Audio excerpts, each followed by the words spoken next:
In the morning when I'm driving, I really come alive when I listen to my Ronnie, I listen to my Ronnie Q. They are rare and they are few who can compare with Ronnie Q. So grab a chair, she's coming through. She's on the air, it's time for Ronnie Q.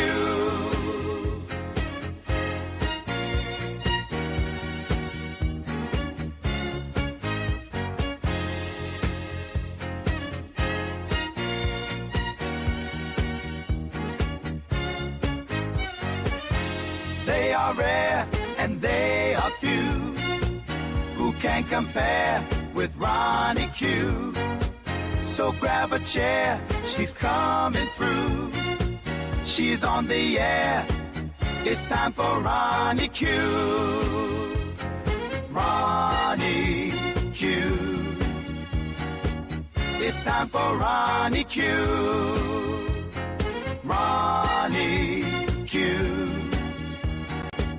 It's time for Ronnie. In the morning while I'm driving, Ronnie, I really come alive when it's time for Ronnie Q. I listen to my Ronnie, Ronnie. I listen to my Ronnie. It's time for Ronnie Q.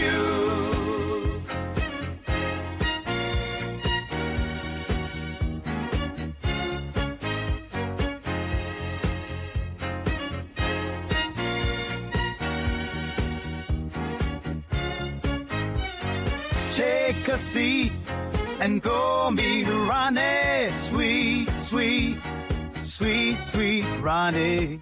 No day complete without my Ronnie. She can't be beat. Sweet, sweet Ronnie.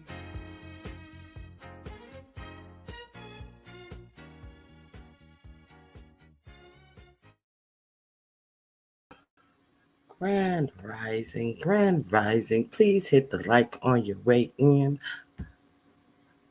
Hey, cynical one, thank you for dropping down. Please hit the like on your way in. What's going on? Let me create my goals. I apologize. Bear with me, please. Okay. I hope you guys had a fabulous weekend. So, what do you want to talk about today, cynical one? Is there anything in particular that is on your mind? Every little thing, what is it? How did it go? Every little thing you do, no, every little thing I do, you're on my mind. I couldn't remember if every little thing you do or every little thing I do. It's every little thing I do, you're on my mind.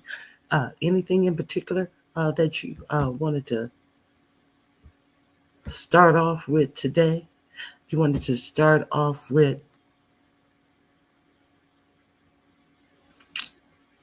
it was, let me see.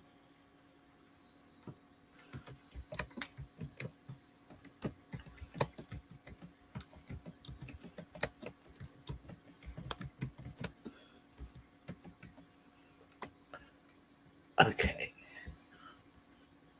Let me see if I'm missing anything.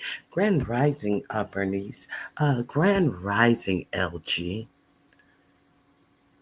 Hello, this is so adorable. Do you mean my theme song? Yes, someone created my theme song. Someone who is actually talented in that department. Thank you. Hope my Ronnie Q's. I wasn't mad at you before. I don't get mad at you, LG. I just sometimes I think I just had to drop you because you were off topic. I am not mad at you, LG. Not me. I haven't seen you in a while, LG. I hope you're doing well. I haven't even seen you in other chats. So I hope you're doing well. Let me remove my kitty. I hope you guys can hear me while I'm sitting up here with this kitty dancing in your faces. I don't know if you can hear me. Put a 1 in the chat if you can hear me.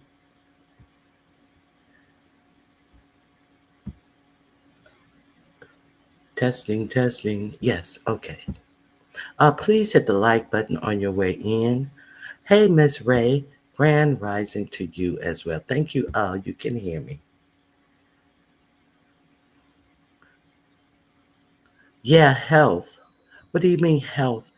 Your health is good? I hope you mean your health is good. Very Carrie, grand rising. Thank you, Bernice, Very Carrie, and Miss Ray. I just realized I still had the cat dancing up there, so I wanted to make sure you guys could hear me. Now, this was an interesting weekend. So, who did I watch this weekend? I saw James. I think James was the first person. Was he the first person? Yes, James was the first person who I saw go live. And he was talking about Just Kimmy's live. And I was like, oh, I'm going to have to go over there and watch Just Kimmy. They were talking about it, and they were talking about how they had a good time. And James had a long live. If you guys didn't catch it, you may want to go over there and catch it.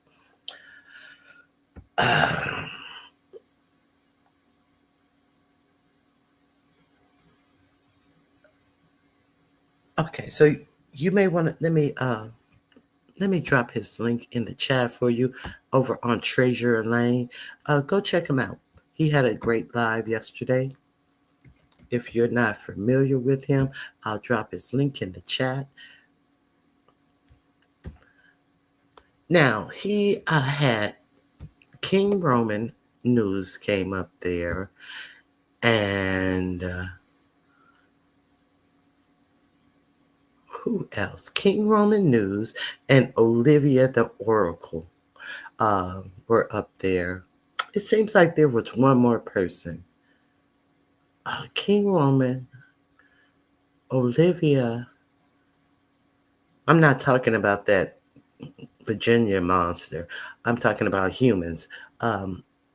Someone else. I forget. Okay, so go over there and check him out. He had a good show. Here's the link to Treasure Lane. Here we go. And then I was on my way to Treasure Lane. I mean to Kimmy's. And then QB went live. And then I was like, well, let me go over here and catch him while he's live. I remember to catch Just Kimmy. And then when I hit his link, I was like 20 or 30 minutes, and then he had that dang on red square on where I couldn't rewind it and catch up to them. And I hate that because I'd like to hear it on double speed whenever I can if I'm behind until I catch up. So I was like, well, forget it. I'll catch the whole thing on the replay. And so then I go over and I listen to Kimmy. So when I'm halfway through Kimmy's, I then find out I got a notifications not on my notifications button, but I was notified that Pastor Daughter had gone live saying that he had struck QB. And I was like, what? So I went over there to Pastor Daughter house to see why he was striking QB. So thank you, Carrie. Oh, good luck for you. Good luck to you, Bernice. I just saw that statement. Good luck to you. I hope everything comes out okay. Where is Lovely Love? Speaking of, has anybody seen Lovely Love around these streets?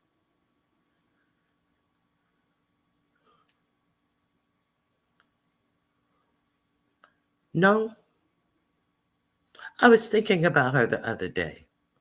I was like, where has she been? It's unfortunate.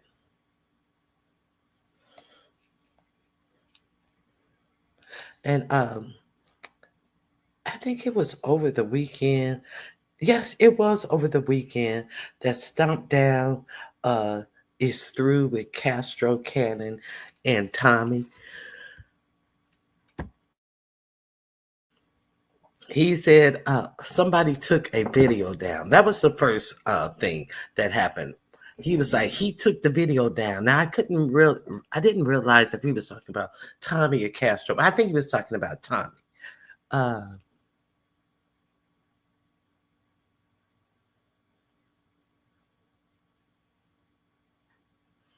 okay. Well, I hope you have a nice run. Have a nice run from the police. Uh, okay. Okay. I can't go live. I went live 2 weeks ago talking about my health and just tried to go live and I was struck. Well, I hope your health is okay.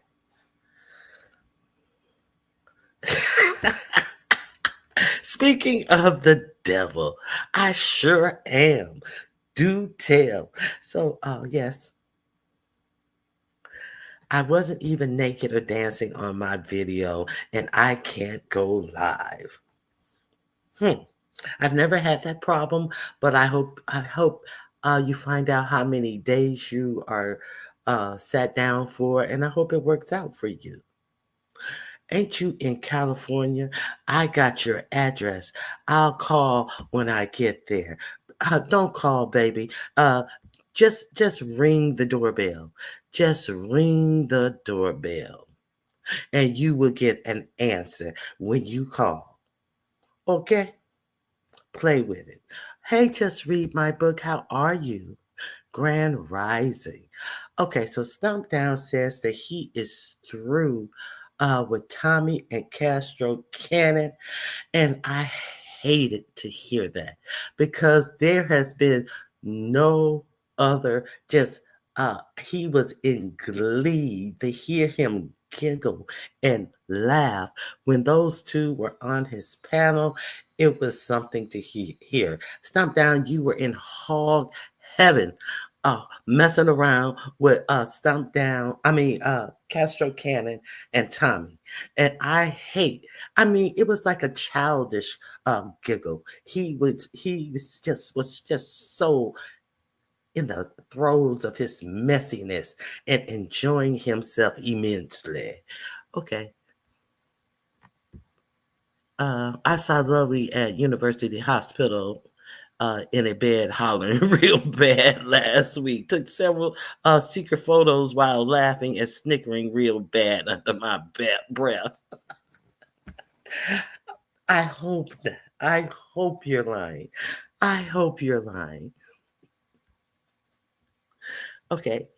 You and I both thinking about Lovey Love. Usually she would pop up, and I have not seen her in a while. I haven't seen her in a while either. And I'm not, she don't come over here much, but I haven't seen her in the streets much. So yeah, I hope she's okay.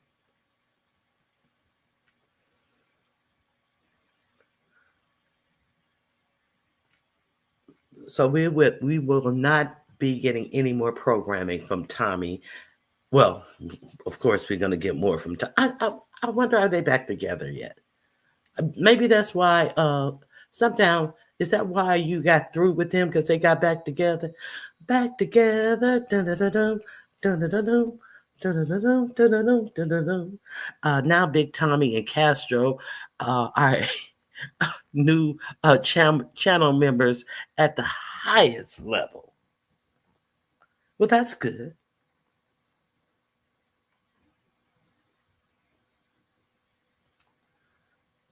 Yes, Dumb Down, no joke. I remember when Lovey Love, I don't think she said anything about the C word. Uh, she at University Hospital. That's the county hospital. She in the county. Shut up, Stomp Down. She over at the county.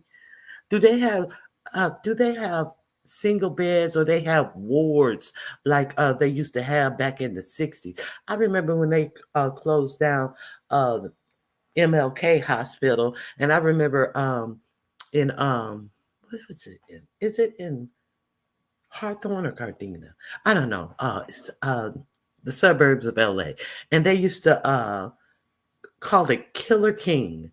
If you go to MLK Hospital, uh, you would most likely wind up out of here. And when I heard somebody say that they didn't have private rooms, everybody was on a ward. Everybody was in a same big room. You know, something like you see in them old World War II movies when they have all the sick soldiers in a one big room, and it's a nurse taking a bedpan from bed to bed to bed until it fills up. I was like, you got to be kidding me. Uh, hey, Black Pearl, Grand Rising. I am worried about her too. That's your song too, Grand Rising, Black Pearl. Yeah, university is the county. They'll put a ass in one of those eighth floor in Cocoa, Florida. She probably set up in a corner real bad. You know she's a chain smoker. Oh my God. I remember wars. I'm glad they know they that's no longer done. I'm telling you, I think King closed down in the 90s. I was shocked when I heard that. Shocked, I tell you. Now, the hospital that was in my city, the main hospital, and I was surprised that one of my homegirls, uh, she was an older lady, and she said that they had a higher rate of people not succeeding, but it was a nice hospital. And I was like, they must put all of their fucking money to the attending to the grounds and things like that. But all of their rooms were single rooms. And I couldn't imagine a ward. That's why it just like knocked me over. I was like, get out of here.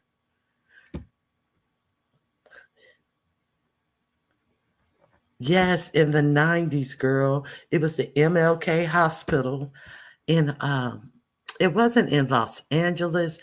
It was, I think it was more like, where is it? Where was MLK? I guess it is LA. Let's just say LA. I think it was in a different little town though. But let's just say LA, the MLK hospital. They called it Killer King. You go in alive, you come out feet first.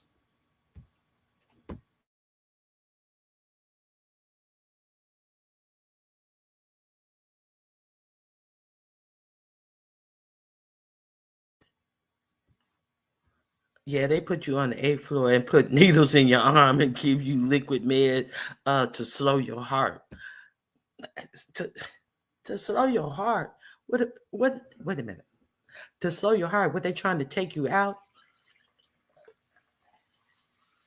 Now you seem like you know a lot of details about this hospital that put you on the eighth floor and put needles in your arm to take you out. What you trying to say, LG? What are you? What exactly are you saying?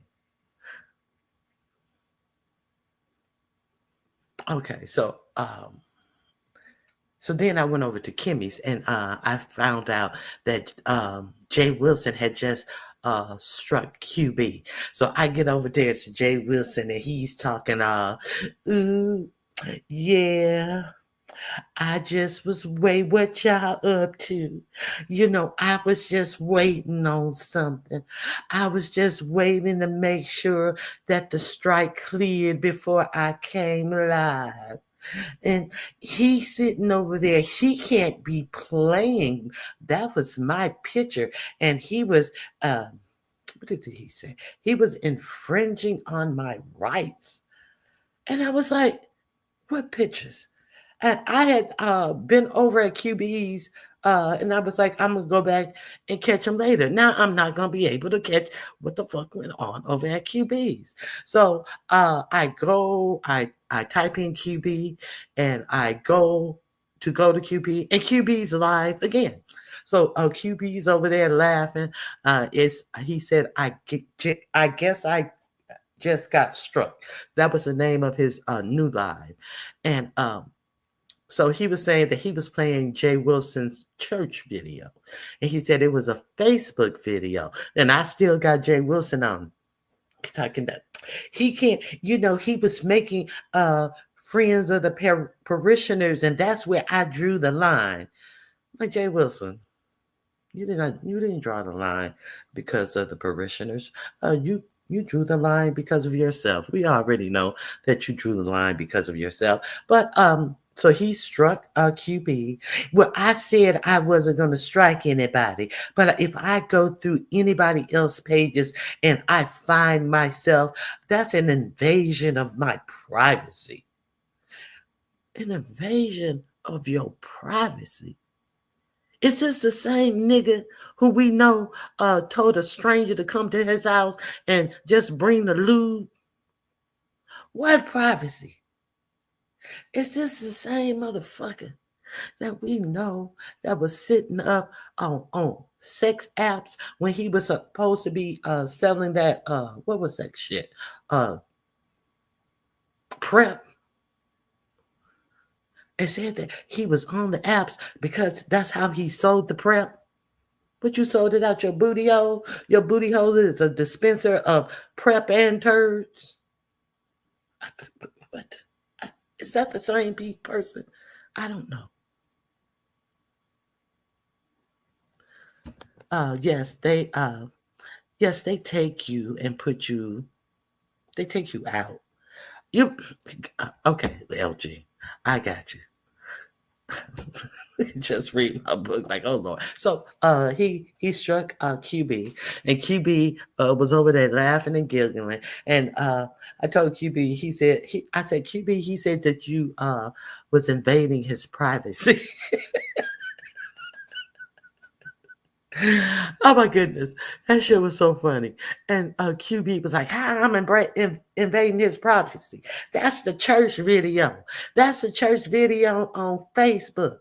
That's the church video. And I was like, that's what he was playing to myself. I thought that he was actually playing one of Jay Wilson's personal videos. You can't just be playing people's stuff like that. Grand Rising, Queen Diva. Fuck Jay Wilson. He don't mind digging in other people's business, so bump him. I concur. I definitely agree with you on that. Okay, so Jay Wilson was over there quite pleased with himself for getting QB. And QB said, that's a church video. You taking money out the church people's pocket. The church people want their word to be spread. And I'm like thinking, well, Jay Wilson, isn't that why they film the services? Somebody could have been over there in QB's chat, feeling the spirit. Isn't that why they broadcast their broadcasts to reach people? Jay Wilson, are you going to be the one who interferes with somebody's soul being reached? Because they're laughing at you. Surely you're accustomed to that. Surely you are accustomed to that, Jay Wilson. So that happened late last night. I got a kiki out of that. Prior to that, Sir King was the first person I went to. That's where I first heard about Kimmy, and then James went on, and then I went to Kimmy's. That's how it went. Okay, so I was on my way over to Kimmy's, and he was over there talking about how he and just Kimmy got into it, and I was like, well, golly, she ain't been around for a month of Sundays. She came, dropped in one time, and then she hadn't been around for a long time prior to that. So how do you just immediately go over there and start messing with the girl? So he had went over there, and she and Sir King got into it because he was over there picking at her and stuff. And then so at first I was like, oh, he was putting 20 on 10, but then and the longer I looked, the longer Sir King was up on her link, the worse it got. So go over there and check out Just Kimmy. How do you join QB's membership? There should be a link in his description box. Go over there and check it out. There's a link in my description box as well. You can join mine too. Okay, so uh, so um, so go over there and check out Just Kimmy, Sir King, QB of the Midwest. And I already dropped Treasure Lane. Let me drop Just Kimmy. I know Carrie is driving. I assume. I don't know. I assume she does double duty, and I appreciate her coming over here. Do I sound like I don't have teeth in my mouth? Do I sound like I have a rusty refrigerator and no teeth in my mouth? Excuse me if I sound like Reed. Oh, hey, just Jill's Comfort Zone. Jill's Comfort Zone. I really, really hope that you watched your video. What say you, Jill? Just Kimmy, Sir King, and QB of the Midwest. Let me QB of the Midwest. Let me drop that link. Some entertaining lives, other than the begging and the. Oh my God! What do you mean? Watch what video, Jill? The video that I left in your chat the other day when we were talking, when you were crafting. I left the video in there. And you said, I'm going to watch the video. And I said, Jill, I'm going to ask you about the video when you come back. Jill, hit the link. Oh, you can't hit the link. You're probably working. I apologize. I didn't see the message. I'll go back and look for them. Check your mentions. Listen, Jill. Okay. I'm going to put. Oh, you can? Okay.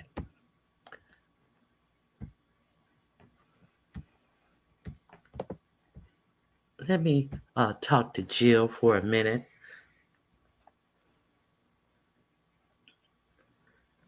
Okay.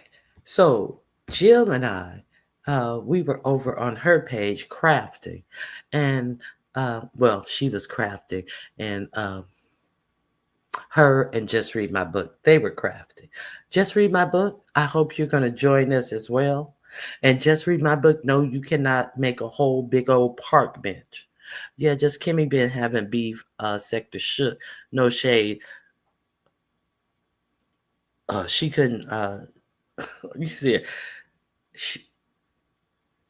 She couldn't shake them drunk twins. You mean you mean you and your sister? What drunk twins? Listen, not to be funny, but y'all the only drunk twins that I'm familiar with. I know you ain't calling yourself the drunk twins. How unfortunate.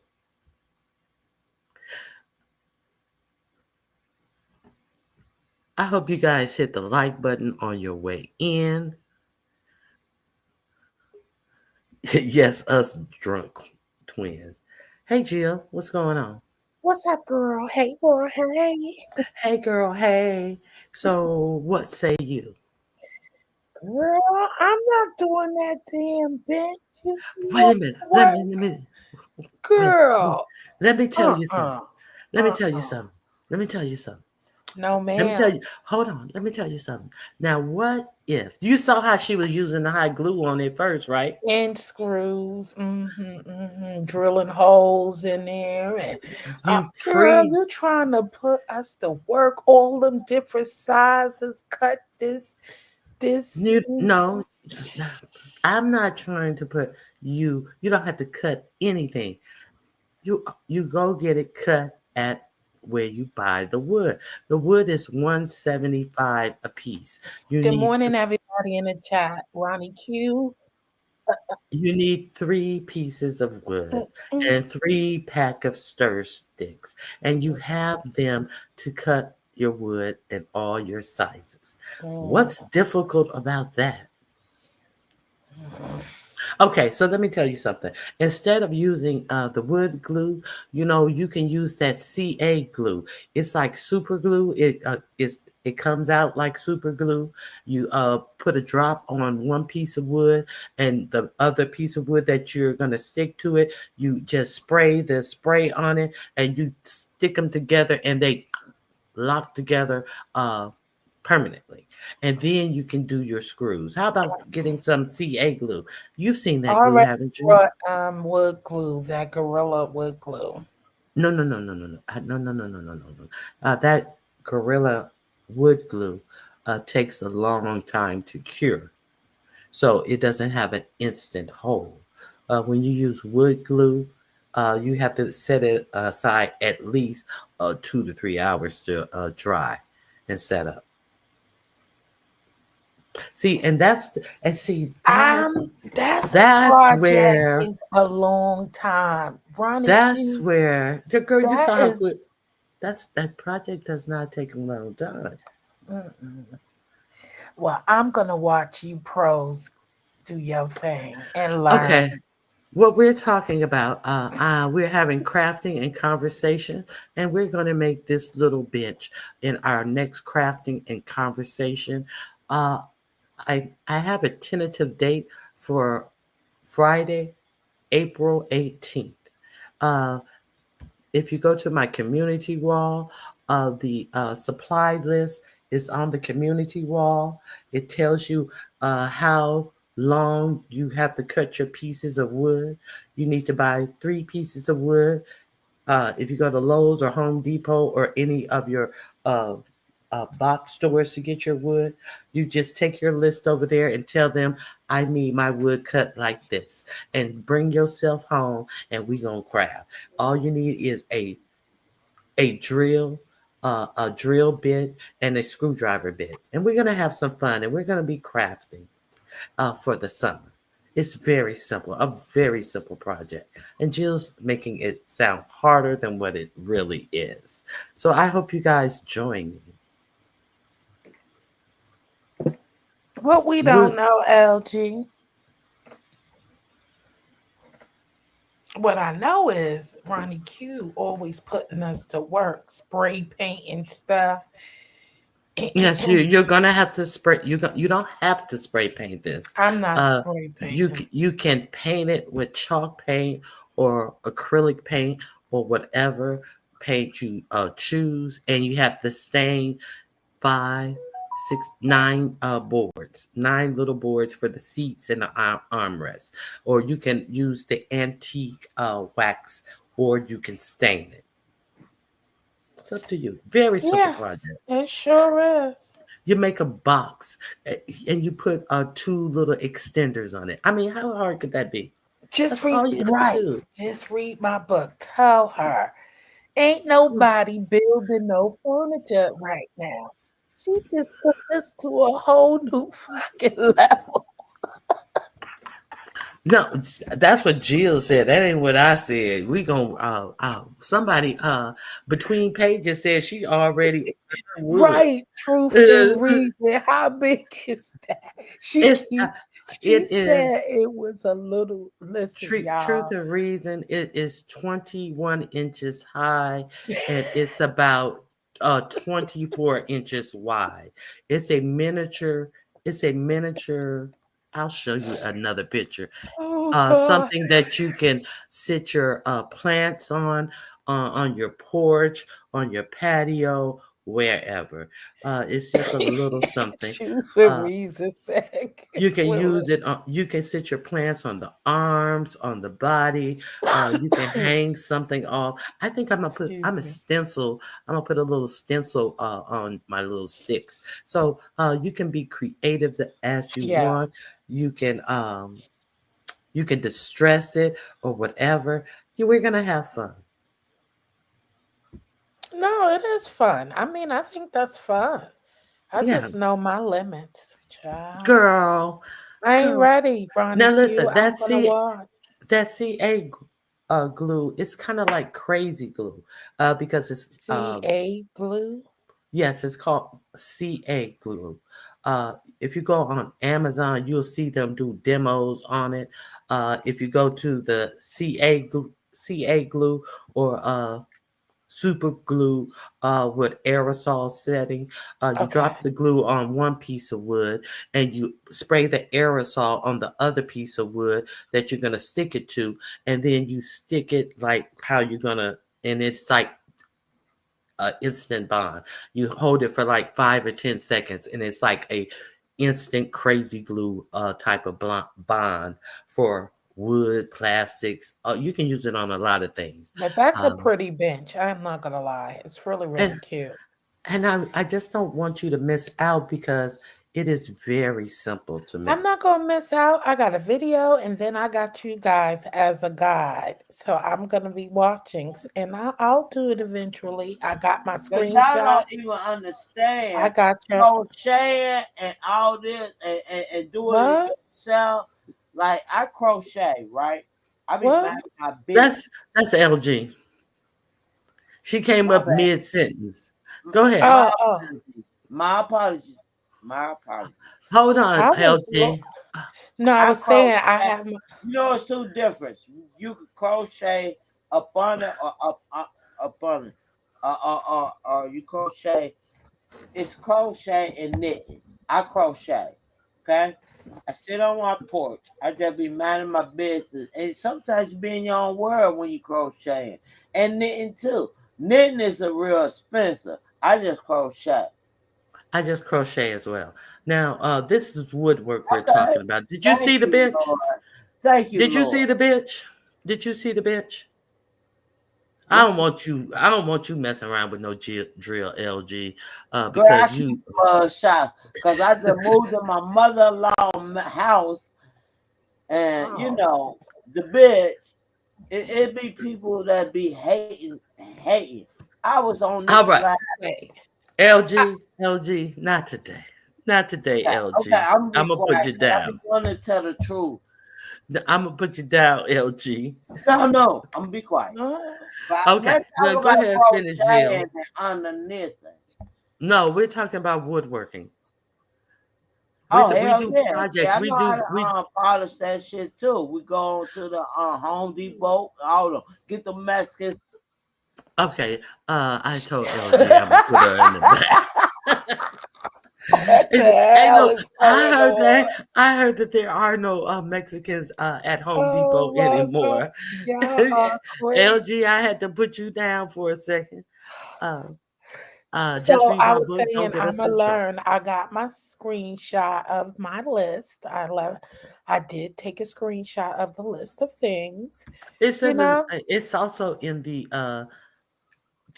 video. Is in the what is it? What section is that in the video?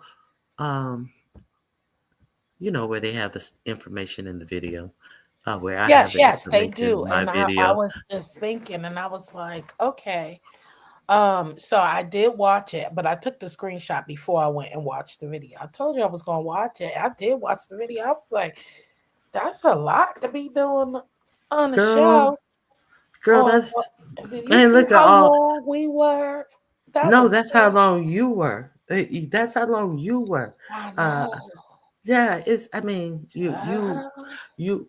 Yeah, I think you But it's okay. overthink. I I think think you overthink the difficulty of It's straightforward. 1, 2, 3, 4. I know it is. Yeah, That's it's why I say I'm straightforward. just not ready for that stage yet Okay, of I crafting. understand. I'm gonna I stick to understand. my glue I paint, understand. and then I'll move on. But I do have the list, so when I do get ready Yeah, to, I just wanted to make sure that I told you about the CA glue and uh and then when you make those things, you got to make things that you're going to have room and put to use. oh, you may not have room for it. I get you. I mean, nothing that I'm doing with it right now. No. Uh-huh. Okay. Yes.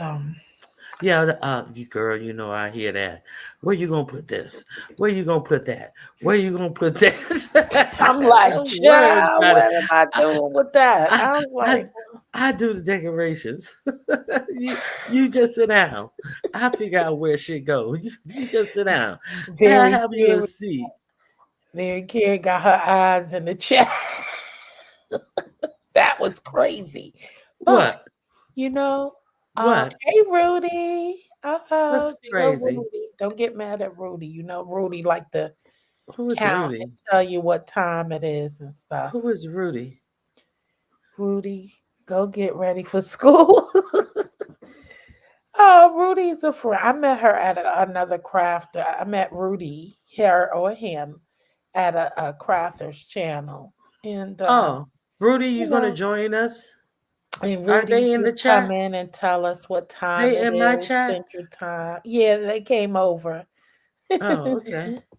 They Okay, came over Rudy. to visit. So sometimes, just don't Rudy, pay Rudy any attention. They'll be oh. asking you to say, "Do you like this number?" I think that Rudy is a little, Oh, okay. sweet, Kind of like sweet you. and nice. Kind of like Yeah, you. right. But I said sweet nice. you You you said play sweet too much. nice. You said sweet nice. What's it? Why you mad? Jerry, get your girl.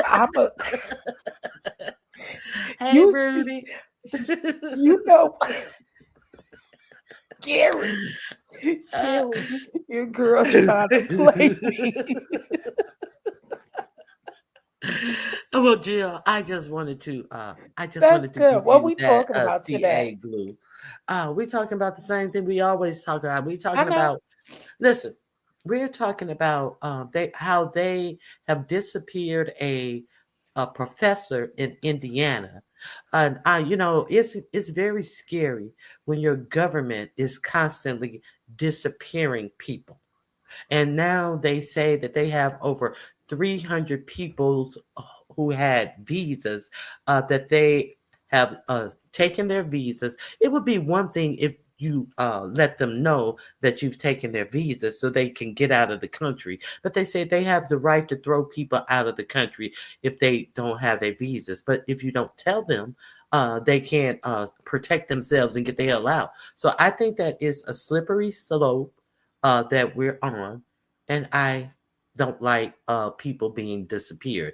I don't like an influx of people who are not supposed to be here. But we're talking about people who you guys have allowed to, uh, in some cases, get green cards and set up residency here, and then you're uh, Right, taking them right. away to They're here legally. unlisted sites. Yeah, and they That's also are crazy. defying court orders. The girl who they picked up in Boston, the court said do not take her anywhere, and they took her straight on to Louisiana to the ICE detention center. And see, that's another thing that I don't like. Yeah. So I mean, wait a minute. So you're saying that the people who are legal um citizenships, like they got their green cards, that they're still deporting them? Well, What? they still want to deport them, but they haven't so far. The first guy, That's crazy. he has a green card. That second girl from Boston, she has a student visa. So they say they have a right to take away your visa at any time. but they didn't tell her that they had taken away her visa, and she had been on a fast for that Muslim holiday where they fast, and she was just coming off the fast, and she leaves her apartment and then gets arrested. I was like, well, and then the judge told them to not take her anywhere, and they took her straight to Louisiana. They're not following judge's orders. And so Mm. she's at the same place the first guy who got arrested in New York City, but he actually had a green card, and they have taken back his green card. And see, but the thing about it is that I the other heard thing, something about that the other day. yeah, he both of these are PhD students. Yeah. Mm, Now, the thing about he was married, his wife was there. She's 8 months pregnant. He's probably not going to be able to. Anyway, yeah, that's that's neither here crazy. nor there. The thing about it is, uh, once they got him to Louisiana, they wanted to deport him. And the reason why they want to deport these people is because they are standing with the Palestinian people. Now, just because you are in support of humanity and treating people humanely does not mean that you are a pro Hamas supporter. That's what they're saying about these people. Now, what this woman did, her only sin was co-authoring an op-ed about the support of the Palestinians, people, humanity, a year ago. Mm. So now, Marco Rubio says that they are combing through everybody's social media and all of this type of stuff, and this is how they're finding these people. So if you guys see my live set up one day and I'm not here, uh, You know, check check out me, girl. this ain't girl, funny, but girl, I may be in Louisiana and this show ain't gonna be to pick up no crawfish. Yes, girl. that's They are crazy. doing this is what Marco Rubio said. Marco Rubio boasts canceling more than 300 visas over pro-Palestinian protests. Now, but they Mm. but they don't charge, they have not charged them with any crime, but they want you to think that these are terrorists. So we have the right to get extremists out of isn't it extreme? So they were terrorists. So they were terrorists before the visa, but you still gave them a visa, huh? Okay. No, they're Hamas. They are some Hamas supporters. Just because they are don't like, they would like y'all to stop bombing the Palestinian people, the few that are still alive. Mm. Yeah. Okay. Yeah. Hmm. Well, I'll be in the chat listening, All child. right, Mm, girl. thank you Thank you for so much. coming up. You're All welcome. right. Okay. Uh, we're supposed to be free from religious persecution. Yes, we are. That is one of these things that they say that we have rights. Um, so where is my rights? We have the right to do more than party. Yes, let's talk about it. That is our First Amendment rights. Freedom of religion, assembly, press, to petition your government, and speech. Now, they are trampling all over those rights. They're trampling over their Fifth Amendment rights, the right to due process of law, uh, the right to due process of law for the persons who have been accused of something. Wait a minute, I think it's one more right they're trampling over. Let me remove this comment to make sure I'm not missing any rights that they could be trampling over. Okay, the First Amendment, the Fifth Amendment. Well, well. Oh, I say the Sixth and the Seventh, the right to a trial by jury, a right to a fair and an impartial, speedy trial. Uh, I think that those are like four rights. I think the Eighth Amendment right, no cruel or unusual punishment or excessive fines. I think it's cruel and unusual to just pick up somebody and not let them contact or talk to a lawyer before you fly them to a dark site against a judge's orders on top of it. That's just my opinion. Uh, let's let's understand that they are trying to say that these Venezuelan people are terrorists. They're trying to say that these are the worst of the worst gang members and they're terrorists. But they're the worst of the worst. But not one of them has been charged with any crime. And what do they say? Well, what about Lincoln Riley? Well, what about Lincoln Riley? Her the person that did that to her was tried and he's in jail. That's what about Lincoln Riley.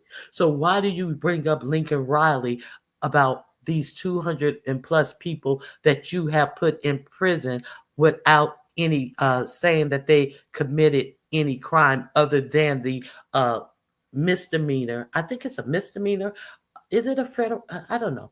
Then the crime of coming to the United States undocumented, which I am not an opponent of. I hate to get it confused.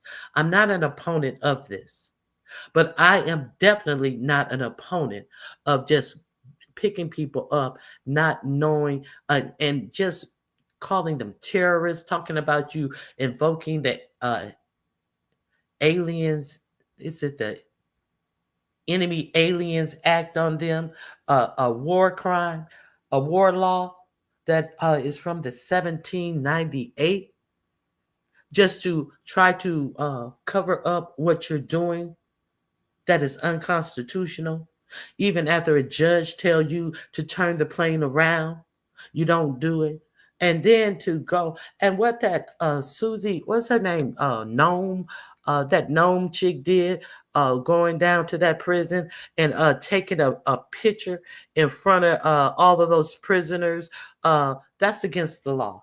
That's You're not supposed to sit up and use people who, if you are saying that you're invoking a war act, you cannot then go and pose for propaganda pictures in front of your prisoners of war.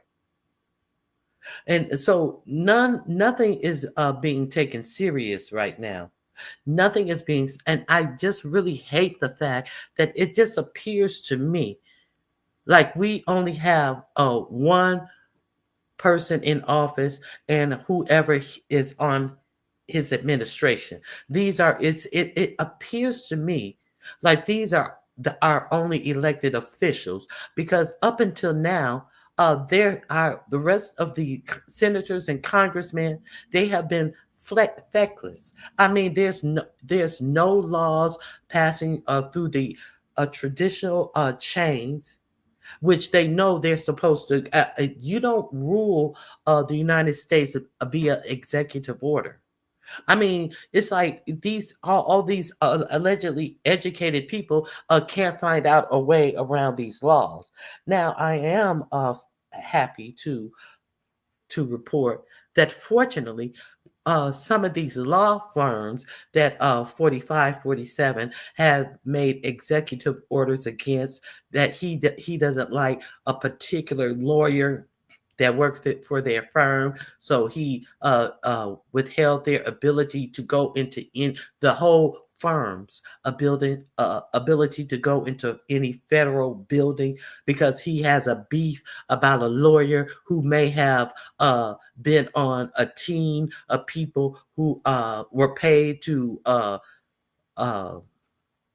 prosecute him, or he was on the team with somebody who was a defendant that was going up against him. So he made executive orders about specific law firms. And two of the law firms they folded. These are two of the biggest law firms, allegedly, in the country that makes billions of dollars a year.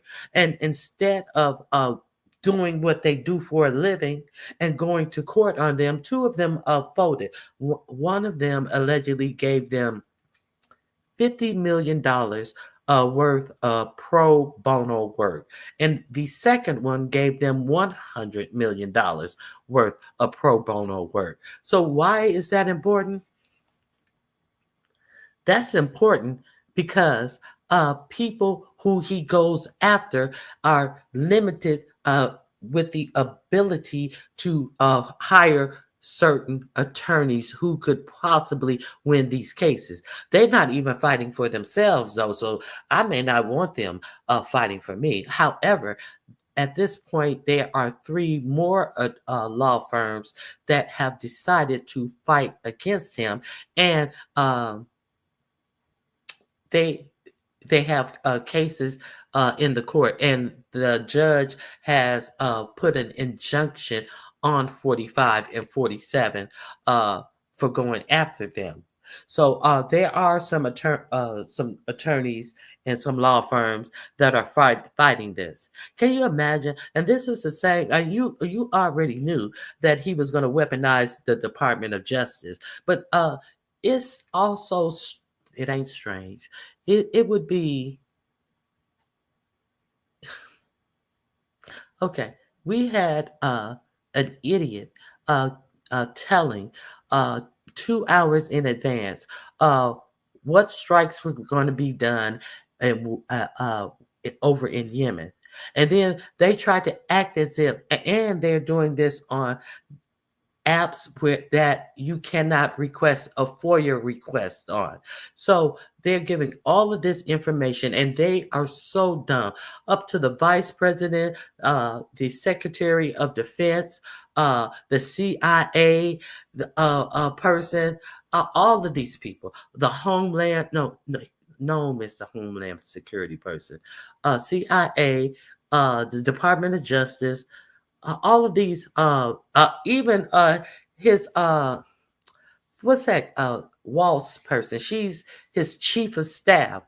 All of them are in this meeting, and they know they have been briefed that where they can only give classified information. All of them travel with a skiff that can block out all intrusions or eavesdropping on classified information. They all have that available to them based upon the position in governments they have. But what do? They go to an insecure app that they have been warned about it being penetrated. To talk about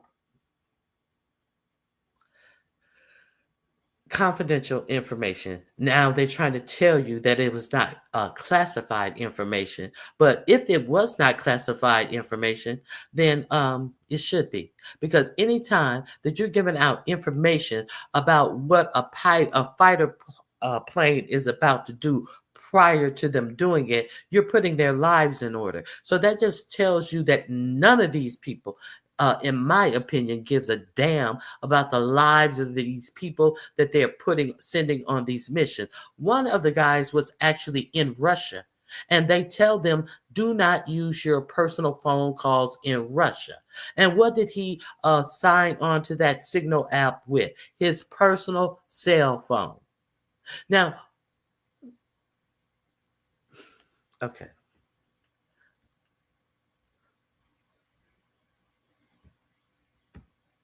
So let me see. What I want to share with you. I got a lot of shit to share with you guys. Hold on. Let me remove this banner. This is a lot. This is a lot. Okay, so let me start from the beginning. Now, the guy was over in Russia. And now, all of a sudden, 45, 47 is finally realizing that, hey, I may be getting played by Putin. So 45, 47 came out this weekend, and now he wants to. He's talking about Putin better take this ceasefire agreement. Well, when Zelensky was there wanting some confirmations and some securities that Putin wouldn't go back after him if they took this ceasefire agreement. Y'all treated him like he was scum in the White House on broadcast TV.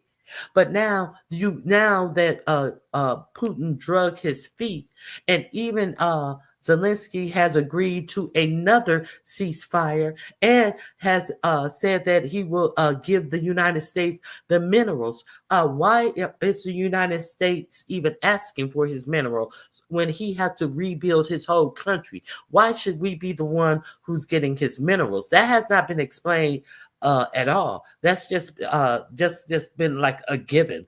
Like, oh yeah, and we got to get something out of it. We got to get your mineral rights. If you have anybody who have taught you about any land or whatever, that if somebody wants to come and lease your land, you never lease them your mineral rights. You people, a lot of people know this. I guess a lot of people of this current generation may not know shit like that, but that's the most valuable thing on your land. You don't never give up your mineral rights. So now there's a thing where either the U.S. or Russia will be getting the mineral rights, as in Russia would keep the mineral rights over the Ukrainian land that they've already encroached upon, and the U.S. would get the rest. So after all of this haggling back and forth, when there was supposed to be a ceasefire when Zelensky came to the United States for this meeting, what did Putin do? He bombarded them nonstop while Zelensky was sitting in the White House. They had one of the worst strikes on the Ukraine that they had during this supposed soft ceasefire. That's what every time they do something like that, Putin goes and strike them worse. So now, after we know that was a while ago. That was I mean like a day seems like 2-3 months in this administration. So now 45, 47 is finally getting it through his head that, hey, Putin may be playing me. So let me share this with you and see what you think about this. He went on. He did an interview. Let me share. He's pissed off at Putin now. Okay. If you haven't subscribed to Adam Mokler, I don't know what you're waiting on. He does great commentary. And here we go. Called me to tell me he is, just hours ago, President Trump called me to tell me he is, quote, pissed off with Russia's President Putin. All right, we have some major breaking news. We just learned that President Donald Trump said he's, quote, pissed off at Russian President Vladimir Putin and would even consider secondary tariffs on Russian oil if a ceasefire with Ukraine can't be reached, says NBC News. And I have a clip to play in just 1 second, but I have a few key takeaways. First of all, it's really funny to watch Donald Trump, who claimed he would end this war in 24 hours, by the way, realize what Joe Biden knew all along, what the international community knew from the very start, that Vladimir Putin is not a good faith actor. He's not interested in friendship or fair play. He's interested in winning. He will be as deceitful as possible to make sure that he's winning on his terms without compromise, certainly without loyal to Donald Trump. So Trump had this naive idea that Putin would cut a deal just for him. And because of that, Trump has spent the past few months applying pressure only on Zelensky. So, by the way, don't mistake this as Trump suddenly being harder on Putin. No, no, no. He spent the past few months making up nicknames for Zelensky, like dictator, bullying Zelensky, parroting Kremlin-aligned rhetoric, and even causing Ukrainian lives. One of the most disgusting headlines that I've seen came from March 9th, and it says, Russian strikes continue in Ukraine as U.S. pauses sharing intelligence with Kyiv. That means the U.S. stopped our intel sharing, and directly off the back of that, Putin decided to launch even more strikes. He decided to use that gap, that window, to jump on it and just kill more people. It's absolutely insane, and that was only allowed by Donald Trump. And going back to this article, Trump said he was very angry about recent comments by Putin suggesting ways to install new leadership in Ukraine and sideline Zelensky, NBC reported. Dude, what the hell? What kind of incoherent BS plan? It's not even a plan. It's not even concepts of a plan. So Trump is the one who was calling for new elections in Ukraine, I believe just a month back. It started about a month ago, and everyone was like, dude, that makes no sense. How are you going to call elections when they're in the middle of a war? Many people. Exactly. We're not going to pretend, hey, Ray Black, hey, AKD. Exactly. We are not going to pretend like that is the exact same that 4547 said. It seems like he wants to continue the war. He is a dictator because he should be having elections now when they've been in war for the past 3 years. There was he acted as if he was a dictator because they didn't try to get ballots done and do a whole campaign during the war. Like he just wanted to stay the president. Like, get out of here. Now he thinks that it is so egregious for Putin to say the same things that he had him out here saying. Let's continue.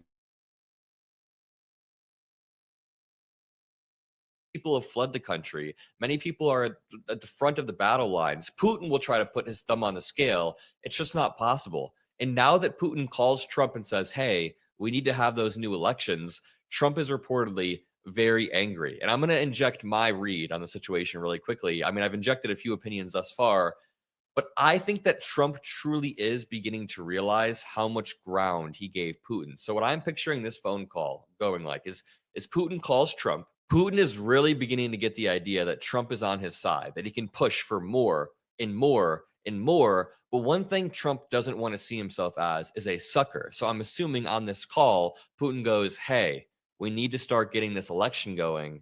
Zelensky's not very credible. And then maybe Putin overstepped a slight bit. And now Trump's dumbass is starting to realize months too late that he gave Putin all of this ground. Now, maybe that's me giving too much credit to Trump.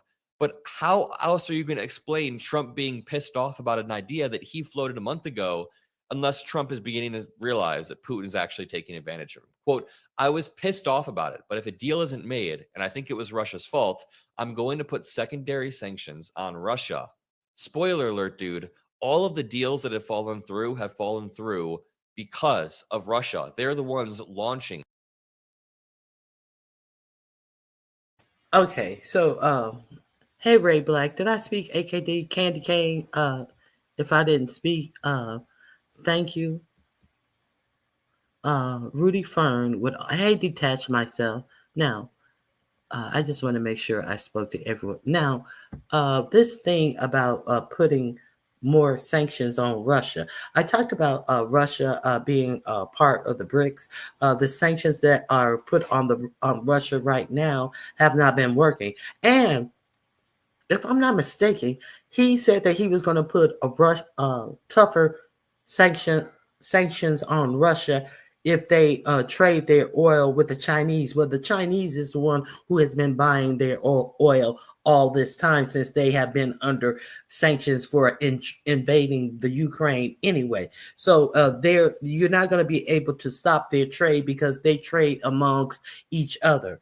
They no longer trade using the U.S. dollars. And I showed you the video where he said that they better not come after the U.S. dollar. They ain't got to come after the U.S. dollars because you are isolating the U.S. from everyone. No one wants to deal with the U.S. No one trusts the U.S. I told you about all of the Canada. They're buying their warplanes and their submarines that they had purchase orders from U.S. companies. They have gone with different companies. Portugal as well. Another nation. I forget. I'll pull up the third nation that have decided that they cannot trust the U.S. to build their planes. That they may have some booby trap in the planes where they can turn the planes off in mid-flight. They like, we're not fucking with the U.S. So let me give you a little bit more of this, and we'll move on. The invasion. So let's watch this clip of Meet the Press host Kristen Welker explaining her phone call with Trump. Just hours ago, President Trump called me to tell me he is, quote, pissed off with Russia's President Putin and threatened to impose secondary tariffs on Russia's oil. Quote, if Russia and I are unable to make a deal on stopping the bloodshed in Ukraine, and if I think it was Russia's fault, which it might not be, but if I think it was Russia's fault, I am going to put secondary tariffs on all oil coming out of Russia. What do you mean? He already knows. But if it's Russia's fault, I don't know if it is. You do know that it is. Zelensky has accepted the ceasefire. Whose else's fault is it if it's not Russia's? See, he's playing dumb because he think I don't know. He likes the uneducated, but everybody's not uneducated. We see it for what it is, and we being saw it for what it was. Okay, so the link is in the description box. Go over there and check out Adam Mokler page. He's definitely a great reporter. So that is in my description box. That's that is the first clip that I have in my description box. So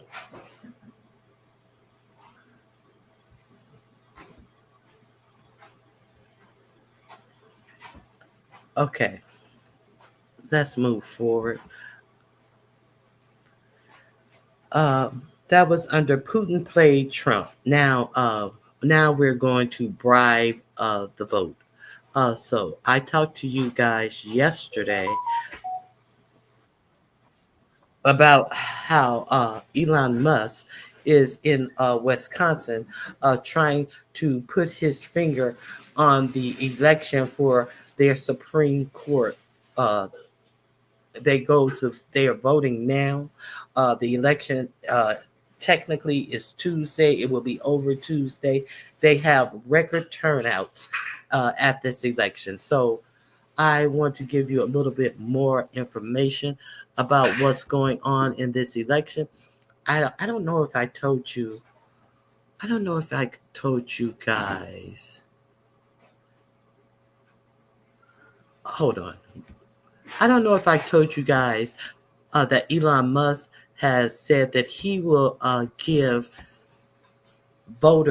two voters $1 million if they showed up, and he quickly got in trouble for that. So basically, he has spent over $100 million for this one Trumper candidate to defeat the Democrat person, and he said on yesterday that he was going to give $1 million to two people if they come to the rally that he was going to hold and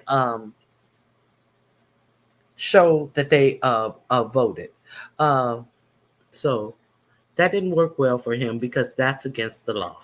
It's against the law to gift anybody anything to vote. So who was it? The Secretary of State, I believe, is the one who filed the charges of voter fraud against him. And then a half hour later, he came out. I tried to explain his tweet that no, I didn't mean I was appealing to the voters. What I was saying was what I had meant to say was anybody who, how did he change it? Anybody, he changed it around. He changed it from voter to something else. Let me see. I think I have it. No, that's not it. I think I have how he regrouped it. Okay, so this, wait a minute. Let me remove this banner. This is actually him at the event. This is actually him at the event.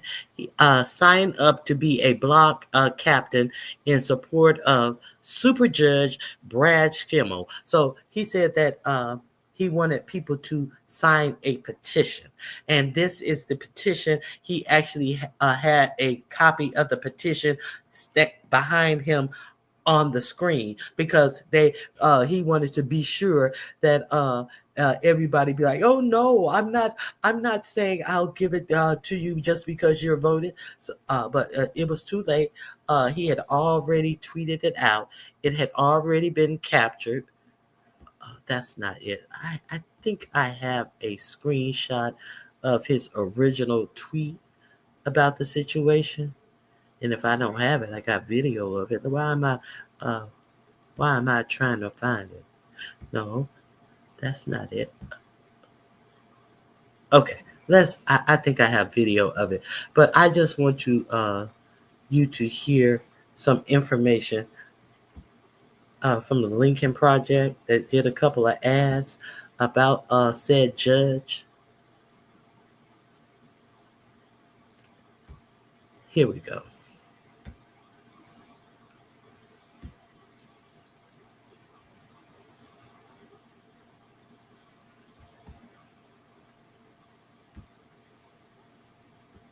What's happening in the Wisconsin Supreme Court race?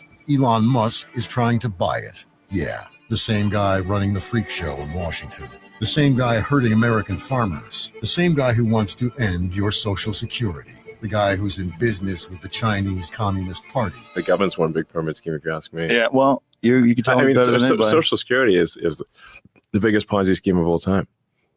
Now he's here, handing out cash to voters. Corruption. Outside influence. It's not about Wisconsin making us safer, getting us out of this crazy trade war. It's just another rich guy trying to make you into a puppet, a pawn, to keep his pet judge on the bench. It's weird. It's corrupt. It's Musk. And it sure as hell isn't to help Wisconsin.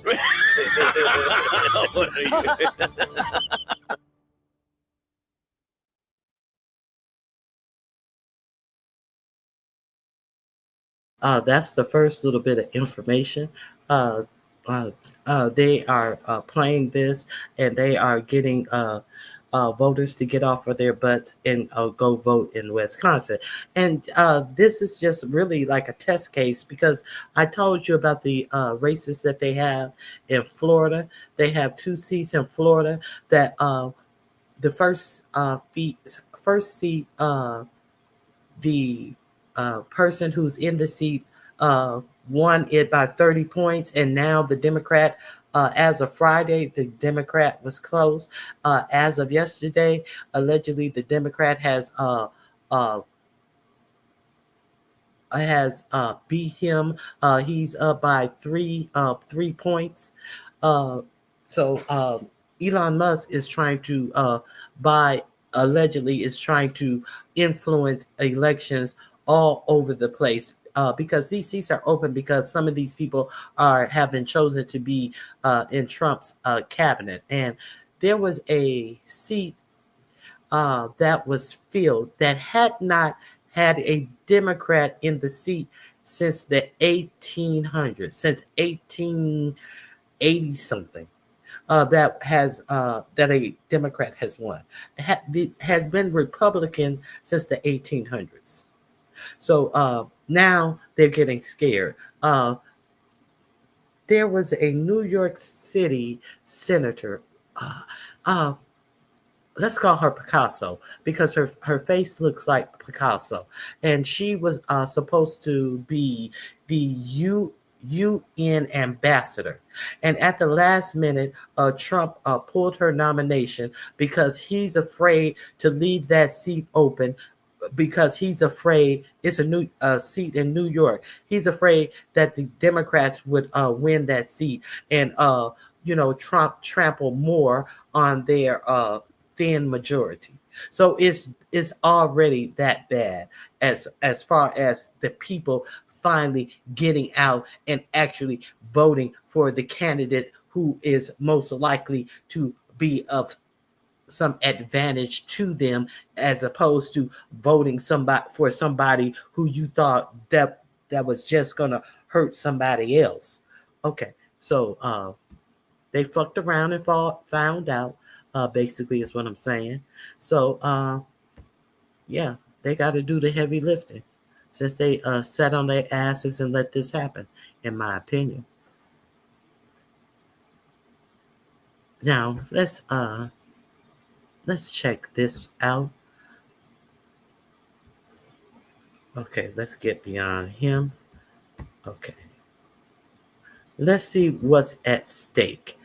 So we heard while the muskrat is over. We heard while the muskrat is over there, but let's really see what's at stake.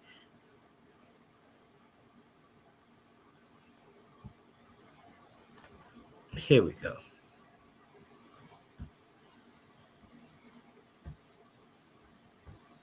Wisconsin's in trouble. The trade war, killing Wisconsin jobs, hurting Wisconsin manufacturing. It's hitting farms and dairy hard. Economists say we'll lose 300,000 jobs if it goes on. 300,000, 10%. Think it's worth it? When you or your neighbors stand to lose everything you worked for, get out of here. Brad Schimmel wants to sit on the Wisconsin Supreme Court and back the agenda that got us into this trade war. To back it all the way. That's not leadership. That's just crazy.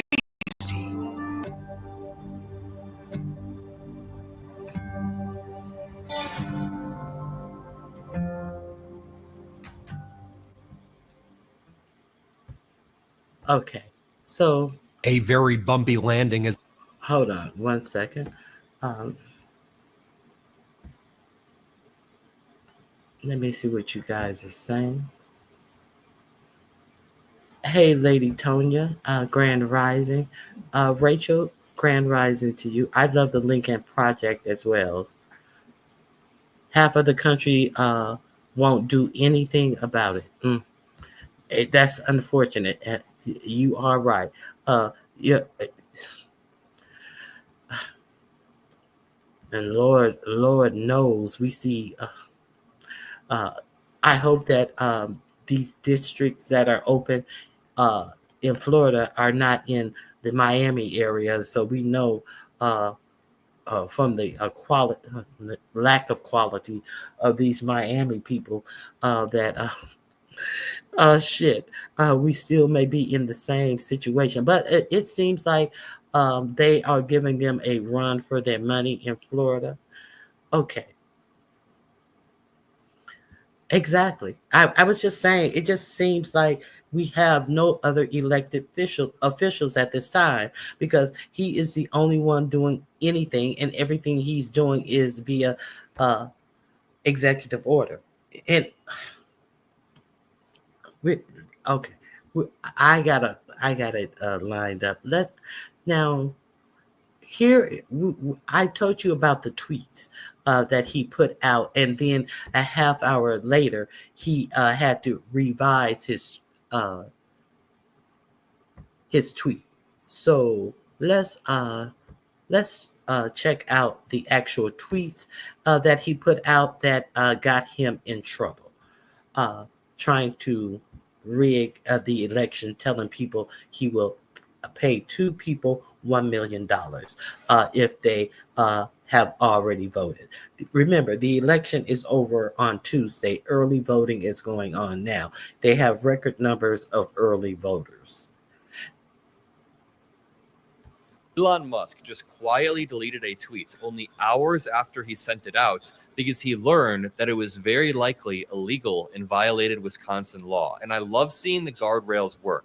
I love seeing the richest man in the world still be held accountable for his actions, or at least be scared. He was absolutely scared, and I'm sure his lawyers are running around trying to figure out what next steps to take. But the reason why Elon Musk quietly deleted the tweet so soon after sending it out was because the Wisconsin Dems came out with a release saying that you just broke state law. So I want to be clear before I make this video. What Elon did is absolutely illegal, and he should be held accountable. Now, drop a like, drop some blue hearts if you agree, and let me run you down what Ben Wickler is saying, what the Wisconsin Dems are saying, and where this all started. So yesterday, or early in the morning, Elon Musk said, on Sunday nights, I will give a talk in Wisconsin.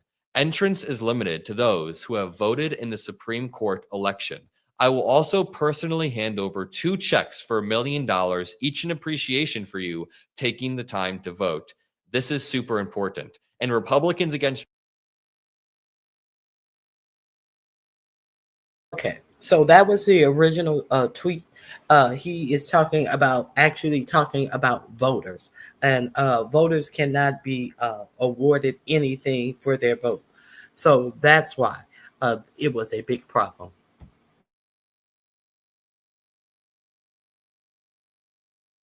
Trump said, imagine if George Soros did this. Can I just point out, this is not the first time Elon Musk has gotten in legal trouble for trying to bribe people to vote. He did the same thing in Pennsylvania, tried to bribe people in red districts.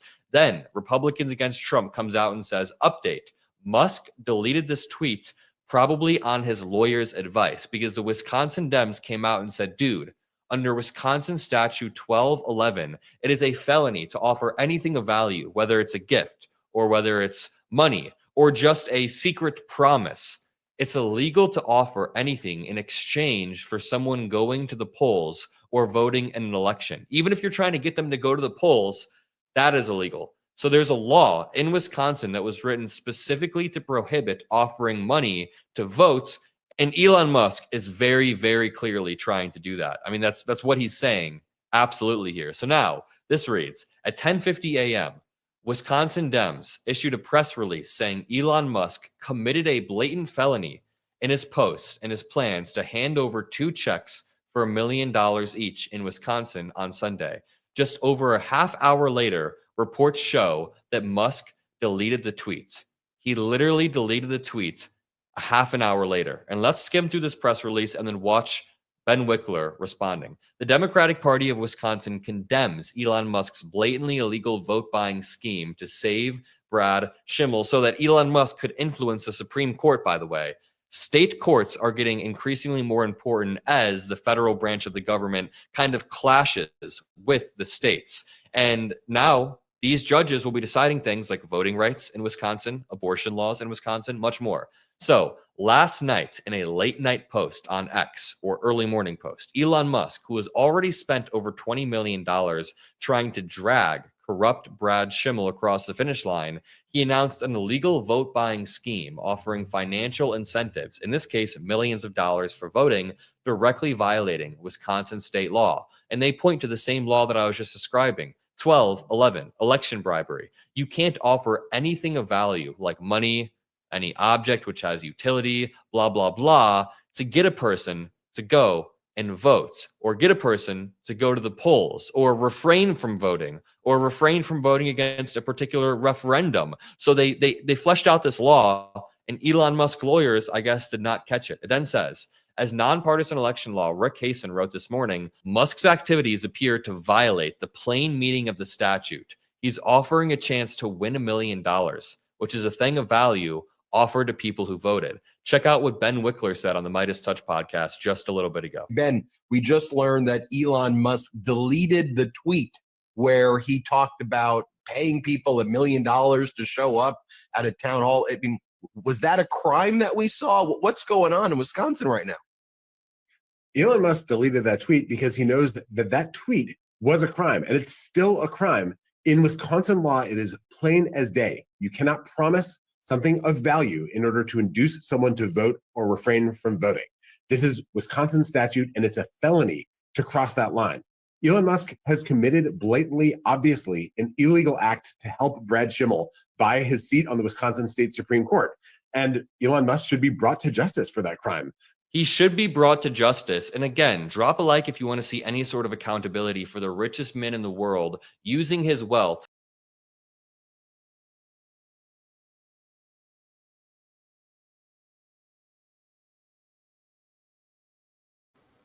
Okay, so that's hold on one second. That's what I wanted you to see. So after that happened, he showed up at the actual event, being sure that you knew that, hey, you're winning this $1 million to sign this petition. I had this whole big screen behind him. I tried to watch that live. They did a live streaming of that.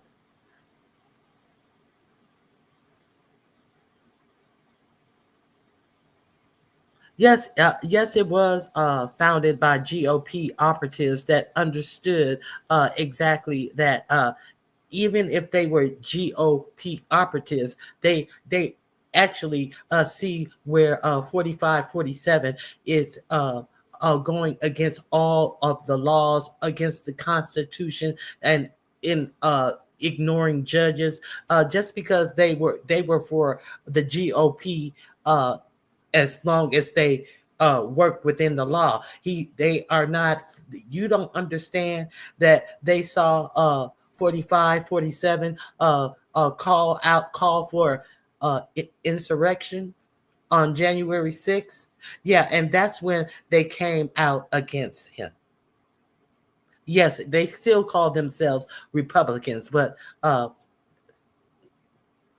they have sense? Can't they call a thing a thing? I agree. I definitely agree, AKD. I definitely agree. Okay, so now, and one last thing, Miss Hummingbird, hum your ass up out of my room. There is no propaganda allowed in my room. Okay, go hum up somebody's ass who wants to hear this dumb shit you're talking. Hum on them nuts. Okay. So is the first lady going to get deported too? Oh no. It's not for. It's only for people of color, shall we say? The brown people. I don't see any Asians being deported. Oh well, I take that back. There is the Asian cyber. Wait a minute. There is the Asian cyber guy who has been deported. He does a whole lot of stuff in cyber stuff. He's a professor at Indiana University. So now let's watch this performance. There were a couple of protesters. I hope I have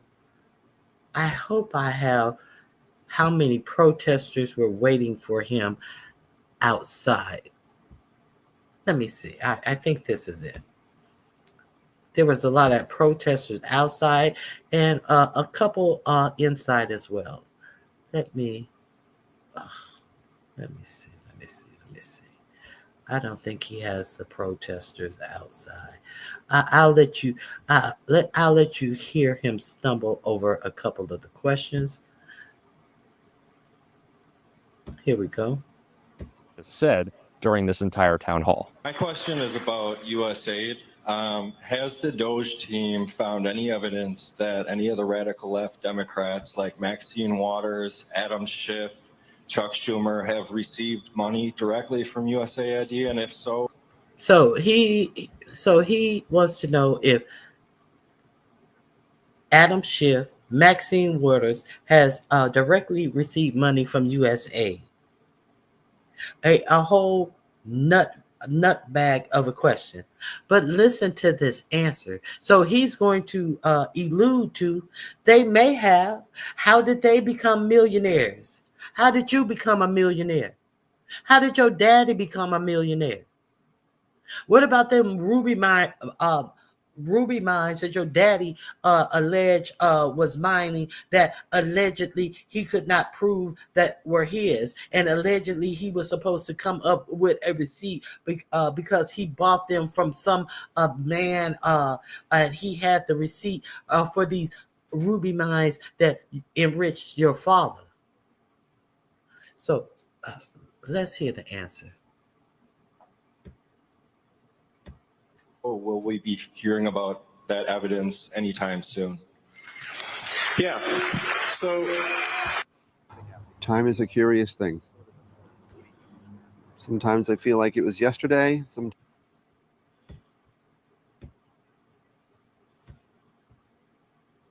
there is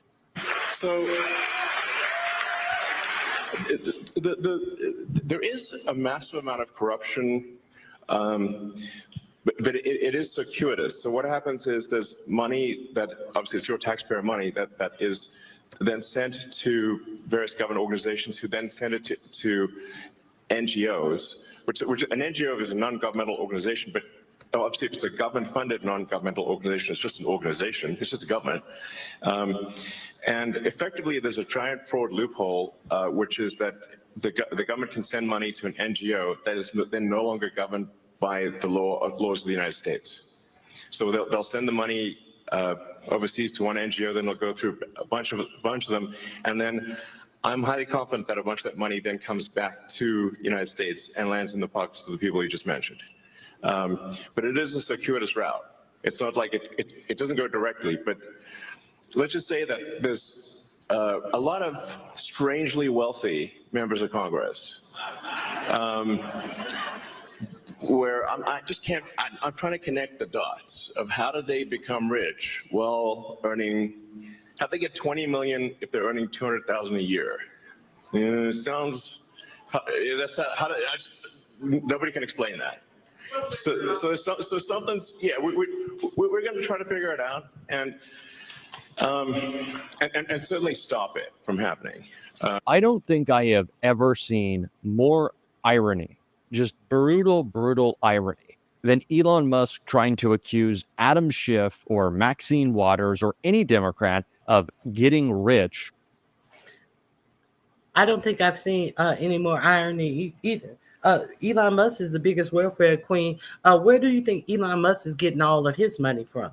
Where they said that SpaceX has so far gotten over $20 billion from the government, and then they thought that they needed to bow down to Elon Musk because he sent that rocket up there to save those astronauts who were stuck in space. That's why he was getting the grants from the United States to shuttle the astronauts and equipment to the space system. So everybody acted as everybody on the Republican side acted like the government should be bowing down to Elon Musk because he did what they gave him money to do. Over $20 billion has gone to SpaceX. And when those rockets that don't do what they're supposed to do, all the ones that blow up in the sky and fall apart in the sky, he has to do absolutely nothing to clean up any of the trash that litters the beaches and the ocean. And God knows what kind of cells and batteries are used in those rockets. He has to do nothing to repair the environment. And he says, well, it doesn't matter. We always learn something if they are successful or not. Well, you don't learn that you have to preserve the environment. I showed you that clip of that, but let's continue. There's a little bit more. I don't think he shows the protesters out there. Let me hear some of these questions. We just have to call out this BS. Yeah, this is really worth emphasizing. Because like the radical left are saying that like somehow we're stealing Social Security. Like, first of all, I don't need the money. Okay. Okay, first of all, that don't mean that you're not stealing money. You have people that go in stores shoplifting all the time with a pocket full of money and credit cards. So it's not about that. It is not about that. It's about you thinking that people are less than you, don't deserve what they have put into a system their entire life and was guaranteed to receive. That's what it's about. It's about he don't need the money. No, you need to exert your power over other people. That's what we understand what you need. Let's continue. In fact, it's costing me a lot to be in this job. This is perfectly intertwined with the last lie he told. Elon Musk is not satisfied with his $400 billion, which it's not actually $400 billion anymore because Tesla stock has gone down so much. But it's the reason he is in government, because he is this greedy, insatiable, just like pest, really, this parasite on our government. Yes, he is trying to steal your Social Security. Yes, no amount of money will ever be enough for him. And no, he does not care about you, which is exactly what was made clear when Elon got caught in a lie about a promise he made early on in the Doge tenure with this question right here. I just want to say that Doge's findings demonstrate to the American people that the government clearly does not care about our hard-earned tax dollars. I'm only 26, but I can... Okay, so Doge findings just prove I'm only 26. You're a dumb bitch. You're a dumb bitch. What findings have Doge presented to anyone? What factual findings have Doge presented to anyone? And then this dumb bitch is going to actually ask him, when are we going to be receiving Doge checks? Because you said that you guys have found so much waste, fraud, and abuse. When are you guys going to send us a check? Remember he touted that everybody in the United States could get a check for $5,000? No, I would rather you get out of our government agencies. Fuck $5,000. Who the fuck the richest man on earth, and he think that he can satisfy us and quiet us down and make us soothe us with a measly funky ass $5,000. That's supposed to make everything he doing all right. And that's the insult of it. And this bitch up here, queasy. Let's listen. can imagine it's frustrating for people who have worked their entire lives to see their tax dollars going to fraud, waste, and abuse. And you alone have contributed so much money to our government yes. via taxes, so thank you. You're welcome. But I'm sorry that your money's not being spent. Okay. So she goes on to tell him that he has contributed so much money to our government. And I'm so sorry that your money hasn't gone to use. And he's sitting up there laughing. A whole welfare queen who probably is paying less taxes for all of his business and his personal taxes than her silly ass is paying. We know that he's paying less of a percentage. They said Elon Musk, based upon what he earns per day, they said he may earn something like $8 million a day based on the government contracts that he has. They said that he was done paying his taxes for the year within, I think it was 2 minutes of the new year of January 1st. He was done because they have a cap on the amount of taxes that the rich have to pay. And so he's so intelligent.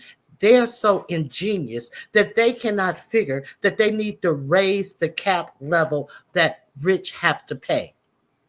I think it's 100 and I think it's something. I can't remember the cap. I don't want to be wrong. I think it's $170,000. that they have to pay taxes on. Don't quote me, but there is a cap on the taxes that they have to pay on for the year. And he was done paying his taxes within the first hour of the first day of this year. For the whole year, he was done paying taxes. And you got a fucking idiot talking about how much money he contribute to taxes.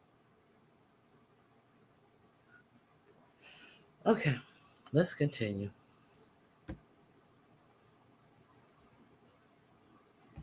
Done very well. You've clearly shown your money's not being spent very well to fraud, waste, and abuse. And you alone have contributed so much money to our government Yes. via taxes, so thank you. You're welcome. But I'm sorry that your money's not being spent very well.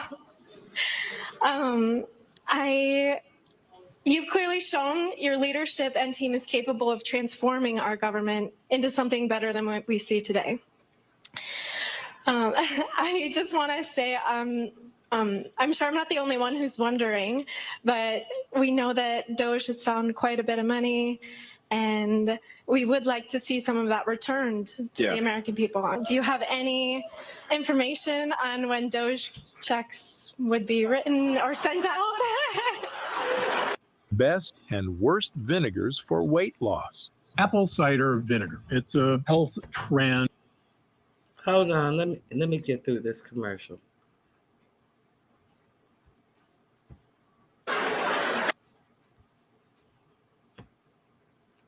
Hold on, let me get through this commercial. Strong ones. If you already eat, you gonna say what it. I already know. Eat, you gonna say. I asked you a question. Why did so what? You asked me a question and I didn't answer your question. And if you already know what I'm going to say, why are you in here asking me questions? I'm not here to answer your question. I am here. It's not what is what? You know what? What is what? What? What is that? What? I don't know what you gonna say. But if you already know what I'm gonna say, don't ask me no motherfucking questions. Capiche?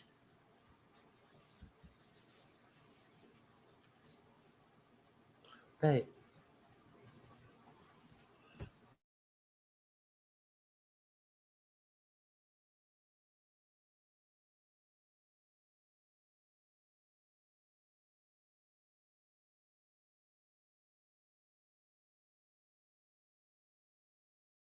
Hey, Baron, where have you been? I know, huh, Jill? Kate Barron, where have you been? She sounds dumb as hell. She want something and don't and I don't mean money either. Maybe she want to be baby number I think he's up to, they say he's either up to 12 to 14. He had 11 when he first came. And they're saying that I know that there was a 20-something influencer, Republican influencer, who was trying to pretend that she wanted to be a track mom and all of that old stuff. And he knocked her up, and then she had to contact him via Twitter to say that the baby need a new pair of shoes. And then they said that there was also another one at that same time. So maybe she wants to be baby mama number 7, 8, 9, whatever. Let's continue.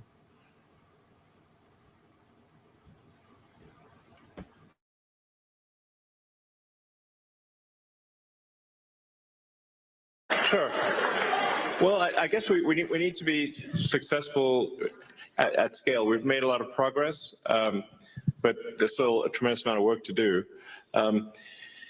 Effectively, as government spending is made more efficient and spending is reduced, the tax by inflation is reduced. So one way or another, you will effectively be better off if resources in the United States are not wasted. So And it's somewhat up to the Congress and maybe the president to as to whether specific checks are cut.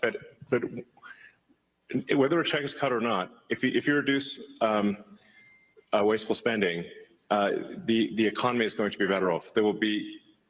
People will do more useful jobs than before. The total output of goods and services will increase, and then the average standard of living will increase. So that's. Oh, so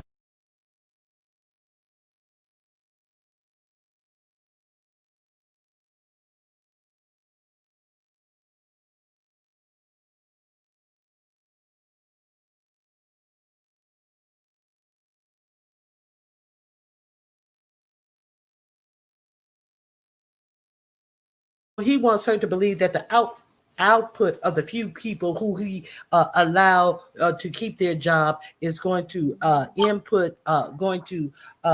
be such an input on the society that they will be making more money and therefore they will be living better lives. But that's not what she asked you. She asked you, when should you be expecting these a $5,000 check?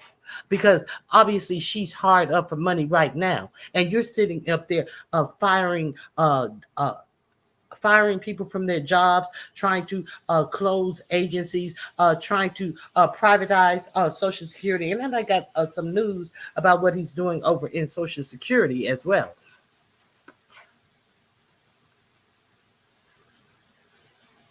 What is it? They are on.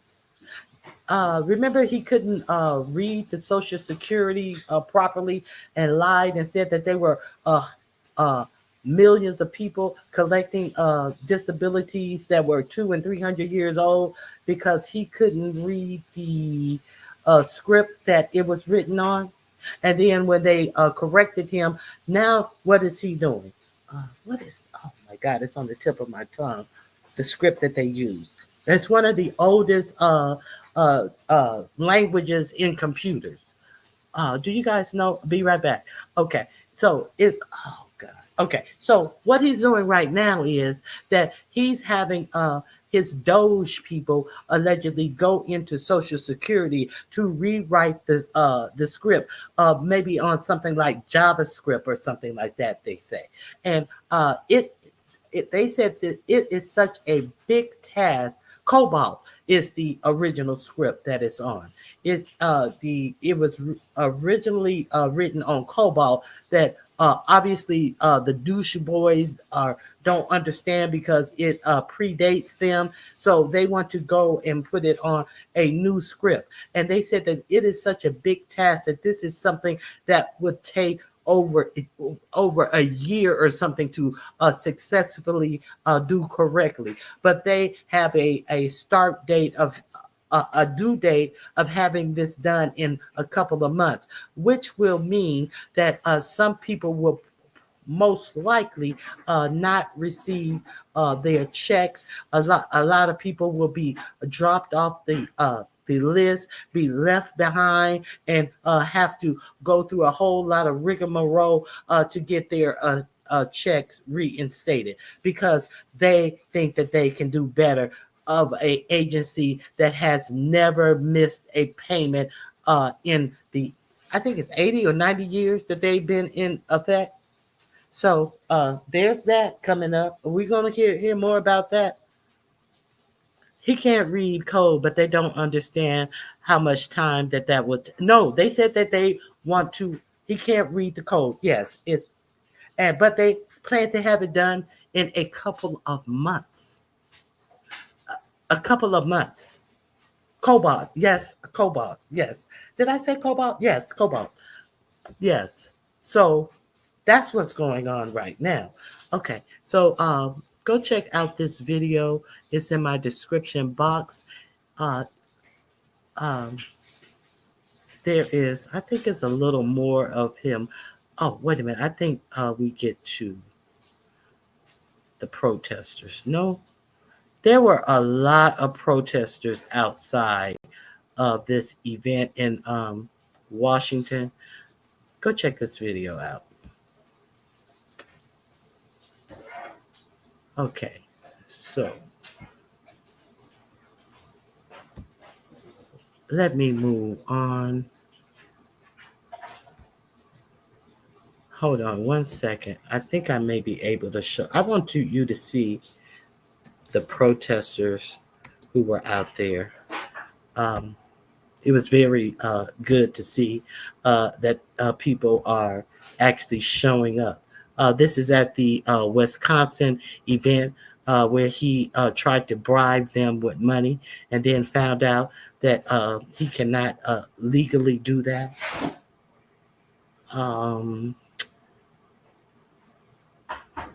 Yes, here it is, right here. Let's look at the amount of protesting that was done outside of that event that had him shook. I was trying to watch the event. He showed up quite late. I said, "God damn, I know he from Africa, but he trying to act like he on CPT time or some shit." So he was late over. I think they said 45 minutes late or something like that. And then, he still hadn't gotten there at that point. So, yeah, he showed up late and sat up there and stammered and lied the whole while. So let me share, because I do want you to see that people, I think he thought he was just going to sneak that one through. But it didn't work out that way for him because people are sick of him and his bull. Okay, so let's check this out.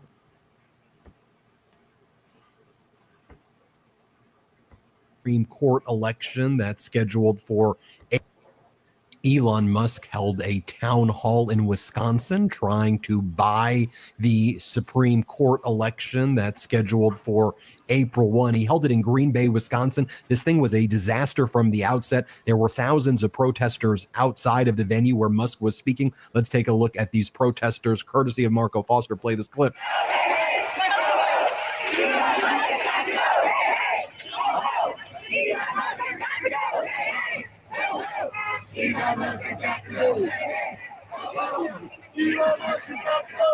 Then Elon Musk shows up wearing the cheese head, but really I think he should be wearing a mask of shame, because what Elon Musk is doing to this country is absolutely despicable, and the people were letting him know. But one of the things that Elon Musk was asked by the crowd here during his town hall, or whatever you want to call this event, was, when are we going to get our Doge checks? Elon, didn't you promise us you were going to make us all rich? And watch Elon struggle to say anything, because I think we all agree this is all a...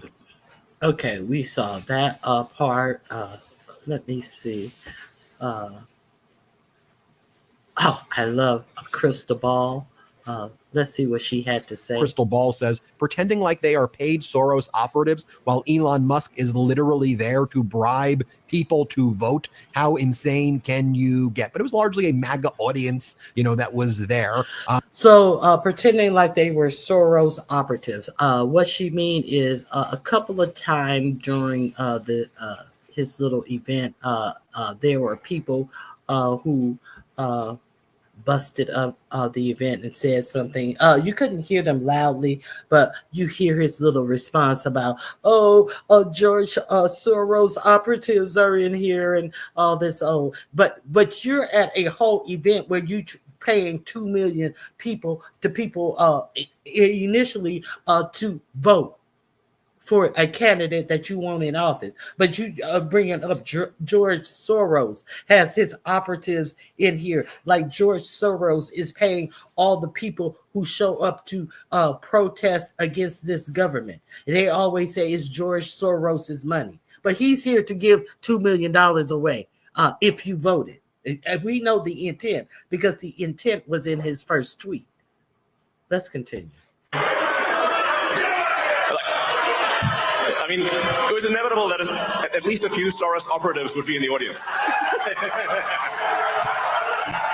Give my regards to George. Say hi to George from me. USA, USA, USA, USA.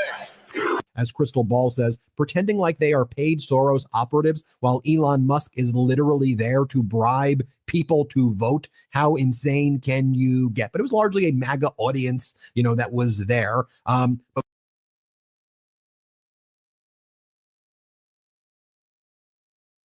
more hecklers were there. The hecklers, I think.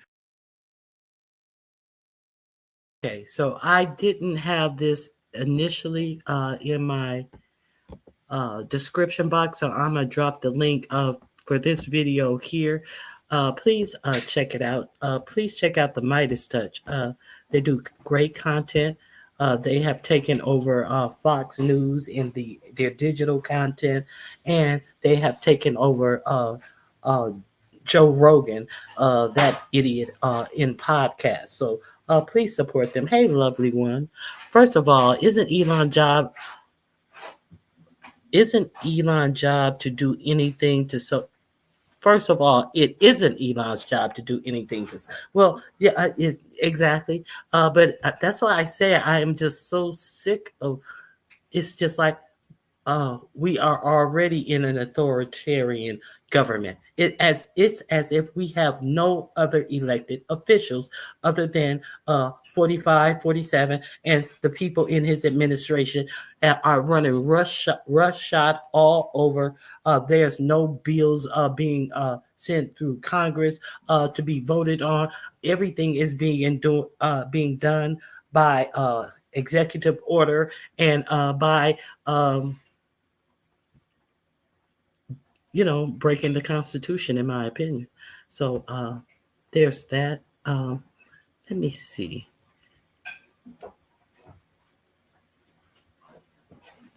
They were talking about how weird it was to see him up there struggling to speak. There's that. So let me see where else we're going. There are some other things that I wanted to talk to you about. So those are the few things that I had about the bribes. So let's move on. It's a lot going on. All of these links are in my description box. So we do know that 4547 is enacting some tariffs on tomorrow. And he initially said that it's not going to hurt the American people. But now he is saying that the tariffs are going to be largely on cars, except for cars in the United States. And they asked him, well, aren't the price of cars going to go up in the United States? And he initially said that we wouldn't feel the brunt of the tariffs. But then he says that I don't care if they, he said that the price of cars were not going to go up. And then he finally came out and said he doesn't care if the price of cars is going up. People are going to be buying cars in the United States. So what's the big deal? The big deal is United States citizens are going to be the ones who are buying cars in the U.S. And he said, but other people are going to have to come to the U.S. to buy cars because we're going to have so many cars.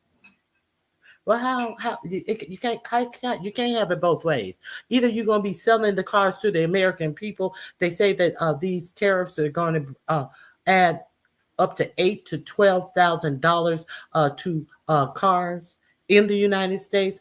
And so if American people are going to be buying up the cars at $8,000 to $12,000 on top of the regular high ass prices of new cars, as you guys are systematically trying to pick the pockets in of the working man and put thousands, hundreds of thousands of people out of job on top of the hundreds of thousands of people that you already have out of jobs, while you guys trying to put more people out on the street homeless to add to the millions of people an ever-growing population of homeless people in the United States, and act as if none of this is going to happen because of what you guys are doing to ensure that you will have something to help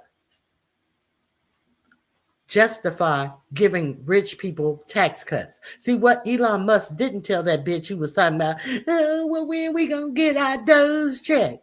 But so did that sound like a black woman? Bitch, go pull yourself up by your bootstrap. All of them motherfuckers sitting in that auditorium was looking for a handout. But they don't say nothing about them motherfuckers. Did they say them motherfuckers was looking for a handout? Anyway, I digress. I went off the plantation. Okay.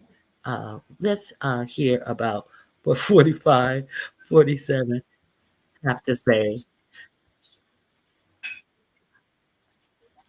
about this. Okay. Let me find what I was looking for.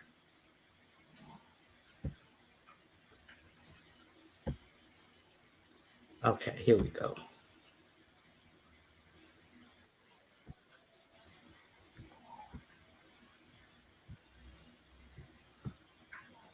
Hey, lovely one.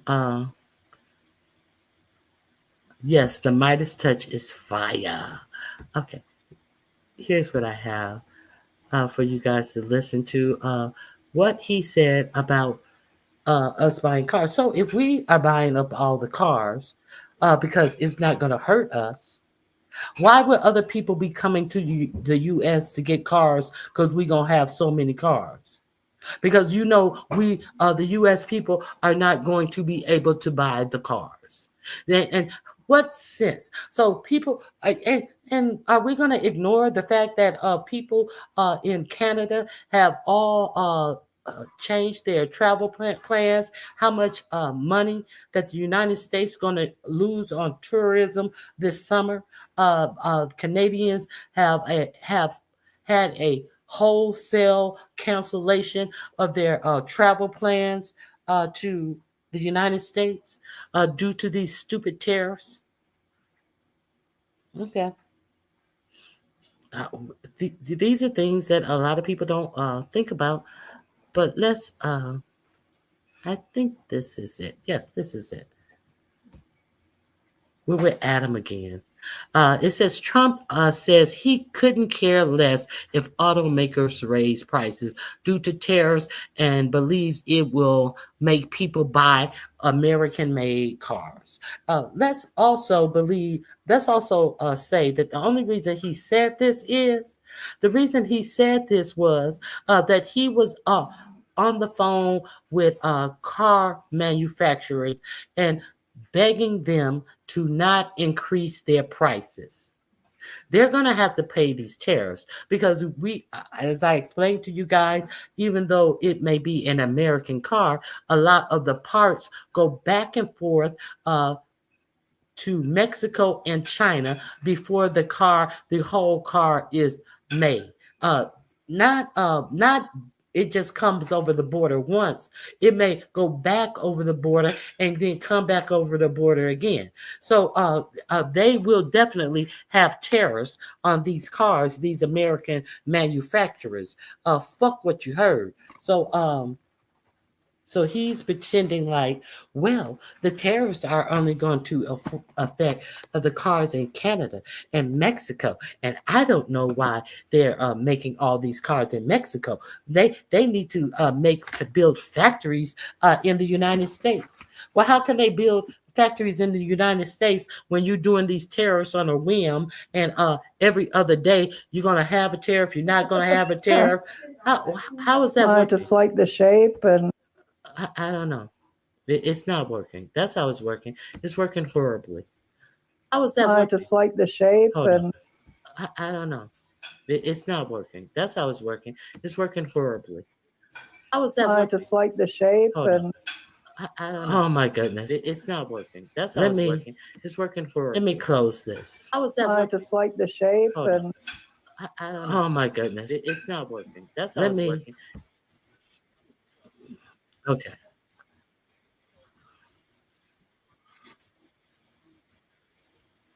Okay, I got it. Okay, so let me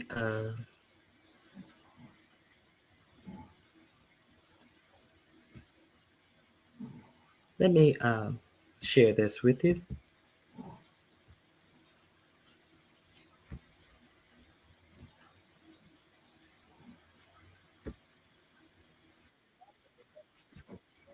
Here we go. I'm finally back to where I need to be. Hey, boss lady. Hey, kind to me. Hey, don't forget, if you hear something that you didn't know, feel free to hit the goals button.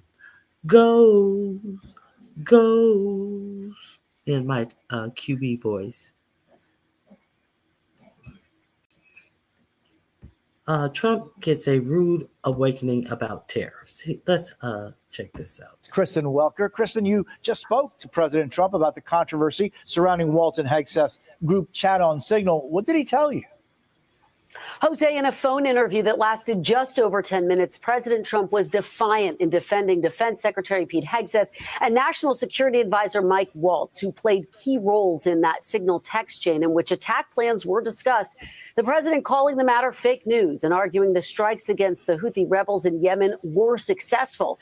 Now, notably, Mr. Trump said he had read the group text exchange. I pressed the president about reports that he'd been advised to fire Mike Waltz. He responded, "I don't fire people because of fake news and because of witch hunts." Jose? And Kristen, you also asked the president about tariffs, those already in place and those about to take effect. What were your key takeaways? Jose, I asked President Trump if the 25% tariffs he just announced on cars and auto parts are permanent. His response was absolutely they're permanent. And I pressed him on reports he urged auto CEOs not to raise prices. The president telling me, quote, "No, I never said that. I couldn't care less if they raise prices because people are going to start buying American-made cars." And Jose, I asked the president about his desire to annex Greenland. Mr. Trump saying there's a good possibility it could be done without military force, but added, "I don't take anything off the table." Jose? Imagine making $453,000 in a single month as an affiliate marketer. Okay, so that's what I wanted you to hear on that. So what do you guys think about that? Nothing? Okay.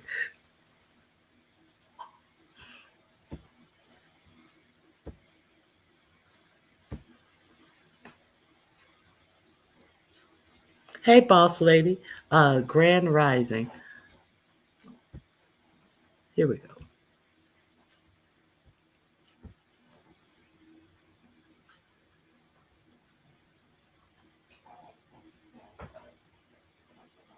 Is a confession with these people. Whatever they say, I'm like, oh, every accusation is a confession with these people. Whatever they say, I'm like, oh, that's what they're doing. So Right. if they accuse someone of something, it's because that's what they're doing. Elon is exactly what they claim to have hated with George Soros. But he's explicit and right in front of you buying elections. That's what he's doing. Every accusation is a confession with these people. Whatever they say, I'm like, oh, that's what they're doing. So Right. if they accuse someone of something,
Okay, so I apologize. Let's talk about Elon being the crybaby baby.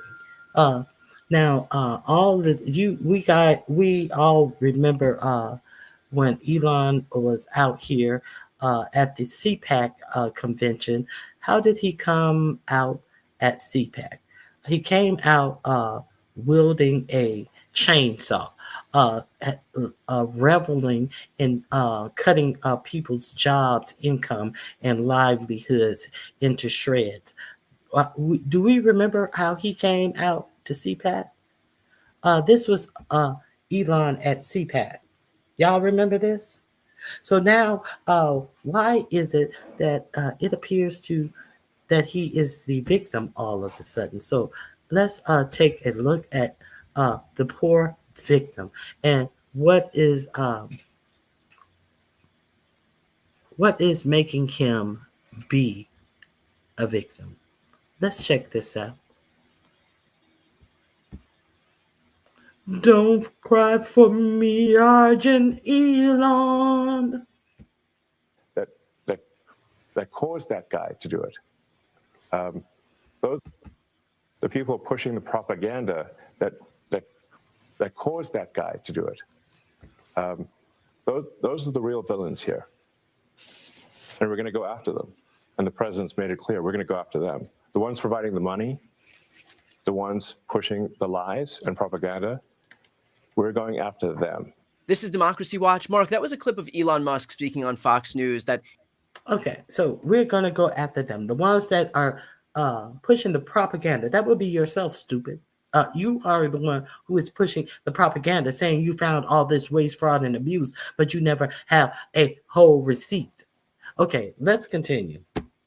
In light of these incidents of vandalism against Teslas, that the federal government is going to go after, that's his exact words, go after the ones pushing the lies and propaganda. So there are two buckets here. There's obviously the vandalism. I don't think anybody here is going to defend vandalism against private property. But then there's this idea that people who are exercising their First Amendment rights are going to face retribution on behalf of the federal government. Can you speak on that? Yeah, I mean, it's quite extraordinary. Obviously, no one supports vandalism, and property crimes are crimes. But the idea that people can't criticize Tesla, I mean, I don't know what propaganda he's referring to. I mean, I guess maybe right now, Pam Bondi, if you're listening, you should hear this. I owned a Tesla. I sold it when, shortly after Elon Musk bought Twitter and started spewing all of the stuff that he now spews regularly.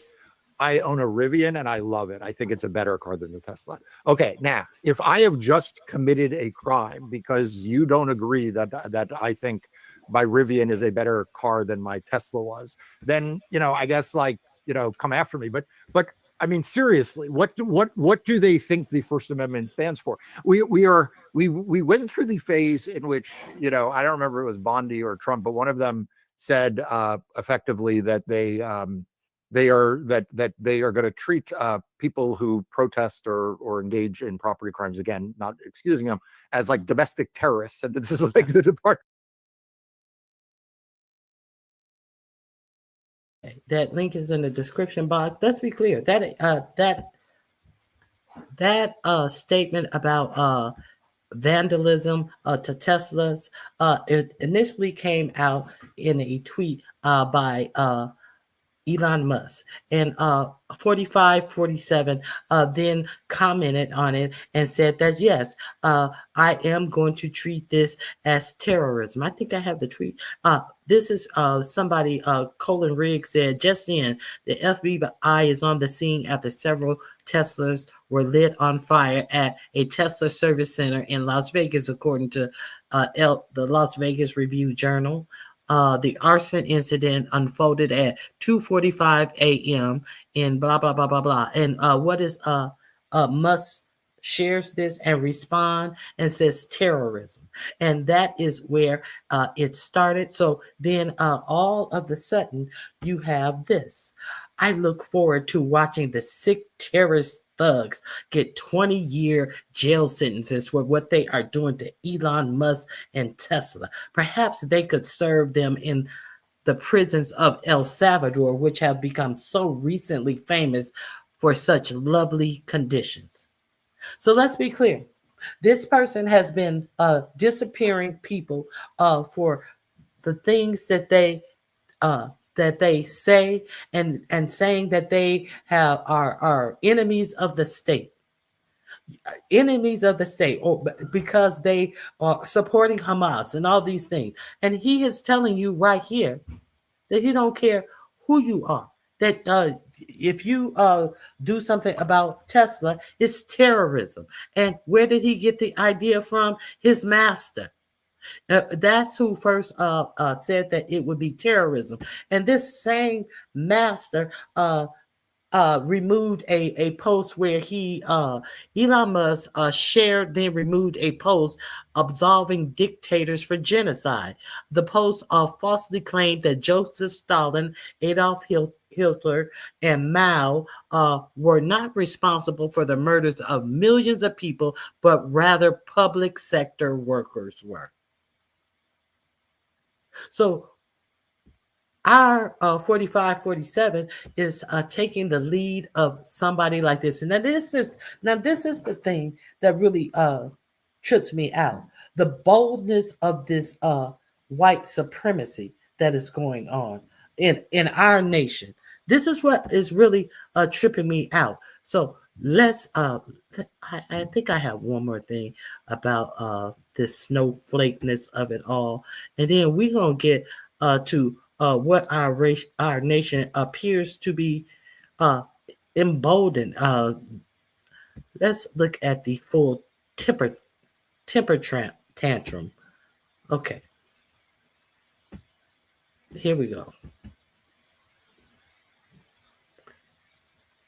You had Tim Waltz. It was a huge. Does that help Tesla? I mean, you had Tim Waltz. It was a huge jerk. Right,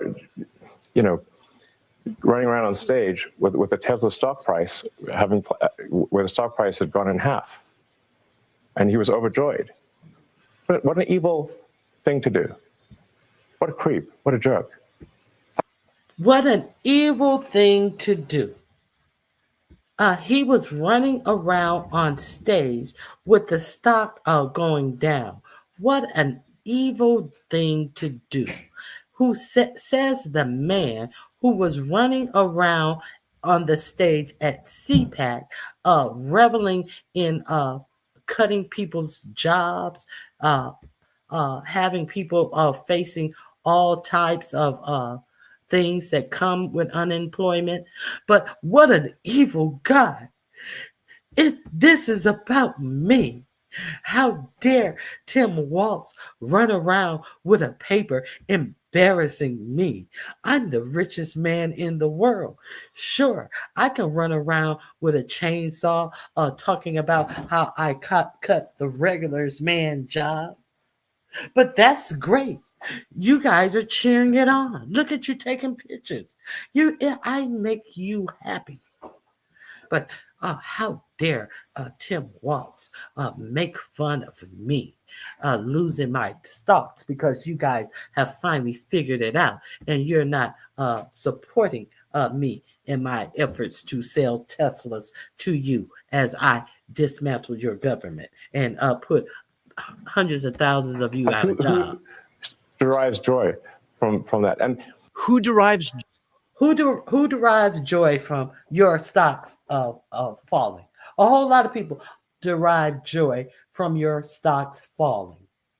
Let's keep it above. Only you don't derive joy from your stock falling, because they say that he pays for everything with stocks in Tesla. Let's understand that buying of he bought Twitter from himself. He buys everything with stocks. And where did he get when he gets real cash? It comes from the government. So that purchasing of Twitter from himself, that's to set himself up to I told you earlier that he wants to accept payments like he has a partner with, I think it's Visa, where he will be able to accept payments much like I think Meta is already doing it. So this is why he allegedly sold Twitter to himself. But let's continue. Joy? Elon, my dude, don't ask questions that you don't want the answer to. Now, there are about 100 reasons why not to feel sorry for Elon Musk, who seems to be on the verge of tears at the very notion of his precious stock price falling. But chief among those reasons is that Elon's pet project, Doge, has been responsible for the elimination of tens of thousands of jobs. And this is how sympathetic Elon Musk was to that.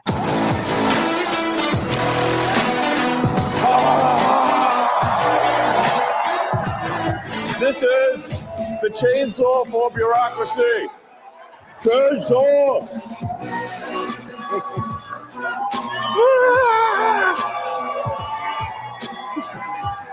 That's perfect. All right. I love it. Mr. President, thank you so much. All right. Thank you. Thank you, sir. Nice to meet you. I love it. We love it. We love it. In other words, Musk has overseen roughly 50,000 cut jobs, overseen the buyouts of another 75,000 who likely feared their jobs would be eliminated anyway, and is planning to fire another 170,000 people. And yet this guy has the audacity to sit there and offer up crocodile tears and a quivering upper lip that his stock price is falling? Give me a break, dude. If you can fire people at will, including veterans, seniors, doctors, scientists, and regular hardworking Americans, then spare us the sob story that you have less stock assets to borrow against. Isn't it always interesting that the people who have the most always view themselves as the biggest victims? Like, here Elon is hacking away at jobs and gloating on stage with a literal chainsaw, while those tens of thousands, soon to be hundreds of thousands, of families have to figure out how to make ends meet, and yet we're supposed to feel bad for the richest man in the world? Although this is a recurring theme in this White House. On a daily basis, Donald Trump also presents himself as the victim. He whines that he was the subject of prosecution as if he's somehow entitled to full impunity while the rest of us rubes have to follow the law. The guy is the literal president of the United States and still whines like a little bitch on a daily basis about how everybody's out to get him. I mean, my God, between Trump and Musk, you would have a hard time. Hold on. Let me see something right here. Oh, thank you, very Carrie. I just saw some ignorance written in my chat. Take your asses out of my chat with your ignorance and your propaganda, because you actually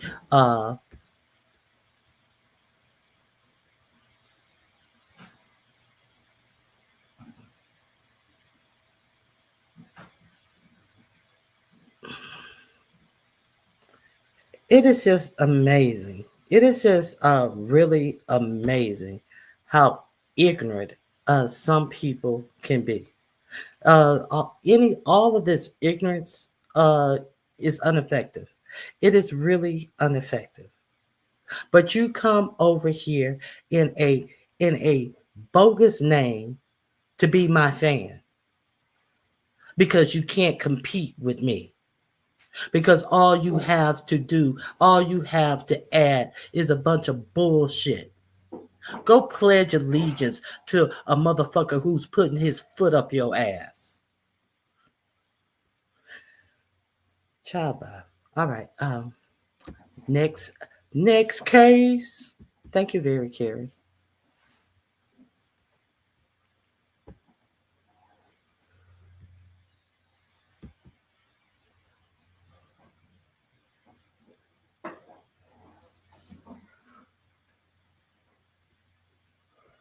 Let me make sure. Hold on. All right. So let's see the next thing that I wanted to present. What else did I wanted to show you the information about what he's doing to Social Security now. That's where we're going.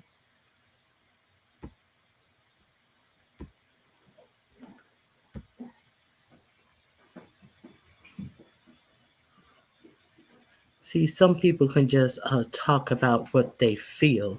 They cannot give you actual information that may be useful to you. So they bite off of your programming and then come live to talk about their useless gutter rat ass feelings. Okay, so let me share this with you. Comments are on the line as Elon Musk and Donald Trump are messing with the system. So that's the subject of today's video, and I'll look at some headlines with you guys, and let's just jump right in. It says here, Social Security staffer says people could miss payments for months after Trump changes. You also have this, Elon Musk secretly working to rewrite the Social Security code base using AI. And you have this, Doge plans to rebuild SSA code base in months. Now, isn't it funny? He plans to rewrite the code base using AI. Isn't that funny to you? Because why would you use AI to try to? He thinks so much. These people think so much of AI. Have they even perfected AI?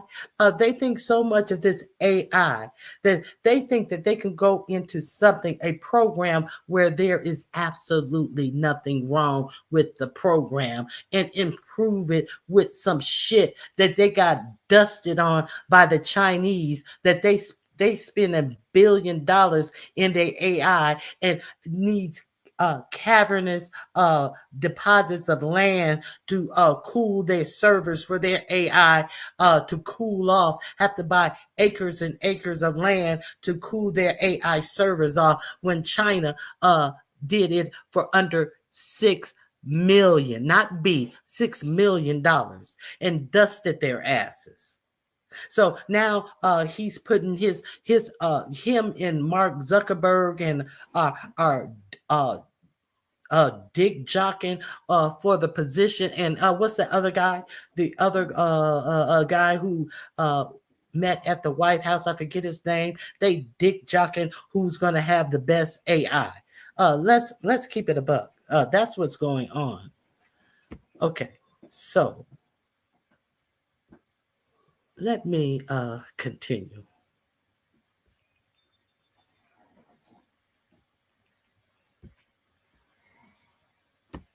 Scheme benefits and system collapse.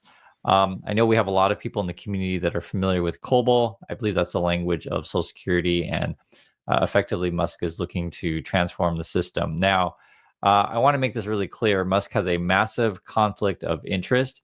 He's also a liar and a scammer. So this whole thing makes me, pretty frank, just really uncomfortable. And I want to bring this attention to you because I think more people need to know about what's going on. First, the conflict of interest thing, you have to understand that Musk, he just had his company XAI buy X or Twitter, whatever you want to call it. And he's been talking about for a long time, he wants to do a payments app over there, right? Essentially like a banking thing. He also made a deal with Visa recently. And now conveniently, he's getting his hands on data over Social Security, right? Payments, this kind of stuff. He then wants to transform the system, and they also talk about privatizing everything, and it's pretty obvious what's going on. I'll read some more details of this stuff, and I also want to hear from people in our community who are experts in COBOL, this kind of things. I know we have some in our community, and just get your thoughts on it. It says here, the so-called Department of Government Efficiency is starting to put a team together to migrate the Social Security Administration's computer systems entirely off of its oldest programming languages in a matter of months, potentially putting the integrity of the system and benefits on which tens of millions of Americans rely on at risk, right? So first is you're doing this thing, and he has a lot of these young hacker types that wouldn't know COBOL. It's just not taught that often anymore. And this is an older system, right? And on top of that, he's got massive conflicts of interest, and Musk is untrustworthy. So that's raises my attention right away. It says the project is being organized by Elon Musk, Lieutenant Steve Davis, multiple sources who are not given permission to talk about the media to Wired, right? So still under wraps. They're trying to keep it secret in a way. And aims to migrate all SSA systems off COBOL. One of the first common business oriented programming languages, and onto a more modern replacement like Java within a scheduled tight time frame of a few months. So one, that they're doing it too fast, right? And I want to hear from people in our community. What do you think about the move from COBOL to Java? Pros and cons. I want to hear some thoughts on that. Under any circumstances, a migration of this size and scale would be a massive undertaking. Experts tell Wired, but the expedited deadline runs the risk of obstructing payments to more than 65 million people in the U.S. currently receiving Social Security benefits, right? So they're doing it too fast. I don't think they have the right people on the job. And this is something that people need. You want to be really careful with this stuff. I'm just being honest with you guys, like people, if they miss one payment 1 month, a lot of people are going to get hurt by this seriously. So that's why this is such a big and important thing to talk about. Of course, one of the big risks is not underpayment or overpayment per se. It's not paying someone at all and not knowing about it. The invisible errors and omissions. And that's something from someone. Okay. Okay, so I wanted to share that with you guys. And let's not forget that the Commerce Secretary, Elon Musk, and one other person has come out and said that if a person doesn't get their check and they speak up about it, that means that they're the fraudster. They actually said that yesterday at that event that he was in, allegedly trying to buy the Supreme Court judge's seat. With the risk of people not getting their check, what they're trying to pre-set up in your mind, if you complain about not getting your check because they themselves have fucked up the system, and who's to say that that is not the whole intent, is to fuck up the system and eliminate people from getting their checks. And then when people come and complain, they automatically say that they are criminals. You know, kind of like they say that these people who they are disappearing are the worst of the worst criminals without charging them with any crimes. Who's to say that this is not the setup to disenfranchise and kick people off Social Security and then accuse them of being criminals? Because they have already tried to set the president, if you complain that you must be committing fraud. It ain't got to make sense to you now. It may make sense to you later. Let's keep an eye on this and let's see how all of this is going to shake out. I also have that link is in my description box, and there is also an article. It's called "What Could Possibly Go Wrong," and it details what could possibly go wrong. Doge to rapidly rebuild Social Security code base. So there is also an article about it. The so-called Department of Government Efficiency is starting to put together a team to migrate the Social Security Administration computer system entirely off one of its oldest programming languages in a matter of months, potentially putting the integrity of the system and the benefits on which tens of millions of Americans rely at risk. The project is being organized by Elon Musk, Lieutenant Steve Davis, multiple sources who were not given permission to talk to the media, tell Wired, and aims to migrate all SSA systems off COBOL, one of the first common business-oriented programming languages, and onto a more modern replacement like Java within a scheduled tight frame of a few months. Okay. Under any circumstances, the migration of this size and scale would be a massive undertaking, experts tell Wired, but the expedited deadline runs the risk of obstructing payments to the more than 65 million people in the U.S. Okay, so check out this article. It is also in the description box. I just try to give you guys information. That's that lovely one. That's my whole point. It's just like, where is the rest of our fucking government system? Oh, it's killing me. All of this crazy shit. What is Congress doing sitting by allowing this man who is not authorized to do these things? That's my point. Okay, so let's continue. It's a lot of stuff.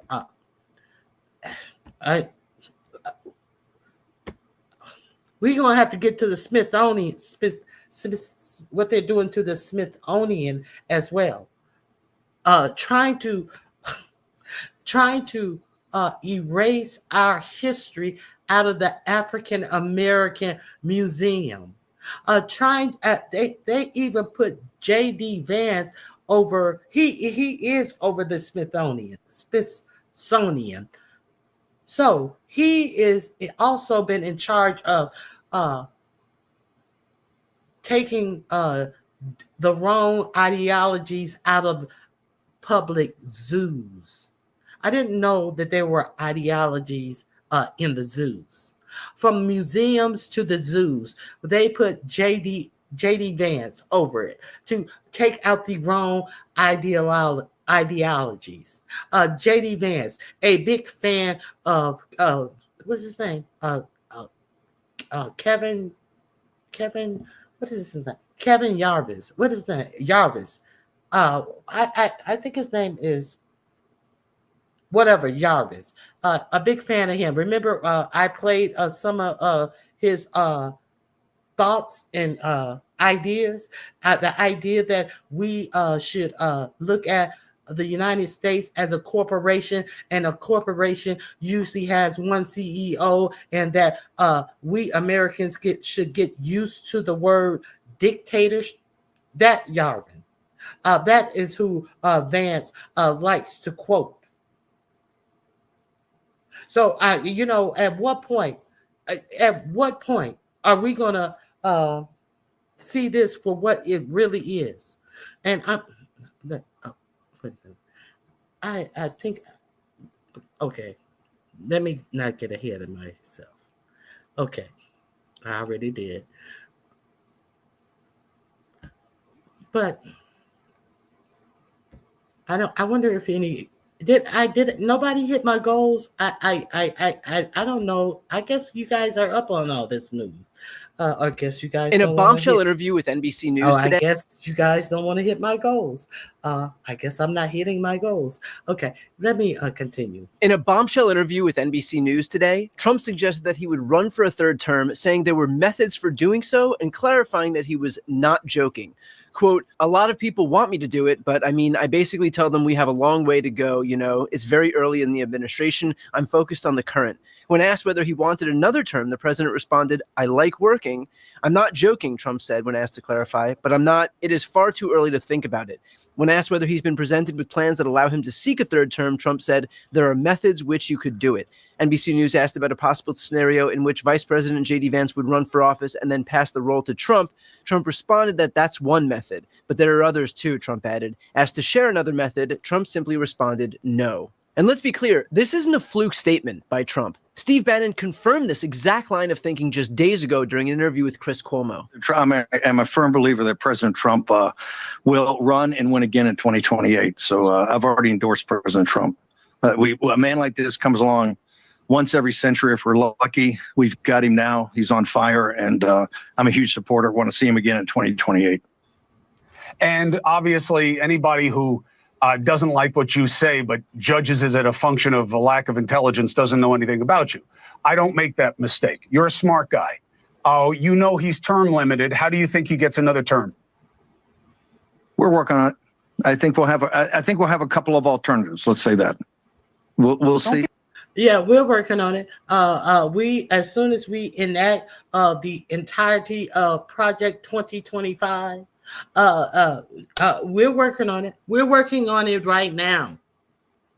What we're doing is we're enacting Project 2025, and it will instill him. And pretty soon, whole United States could possibly be under martial law. We're working on it every day. The architect of Project 2025 said he is thrilled and he could not have imagined his plan would go over as quickly as it has gone over.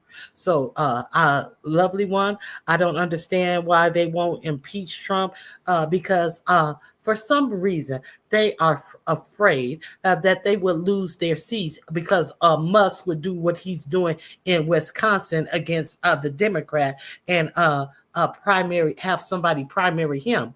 But I don't understand why they think that they are going to win any future election that they are in after the people have been treated this way as they sit in their elected seats and do nothing for the people that they have been voted to represent. I don't see how they think that they're going to get reelected anyway. I don't understand it. I really don't think how do they think that they are going to win an election? Okay, well, we'll see what happens. Okay, so that I wanted to share that with you. I have a couple of them in there talking about him running for re-election. It's redundant at this point. So check out my description box. It is under. There's several videos about him. A third term. It's under third term. So I think that we need to touch on this for a second.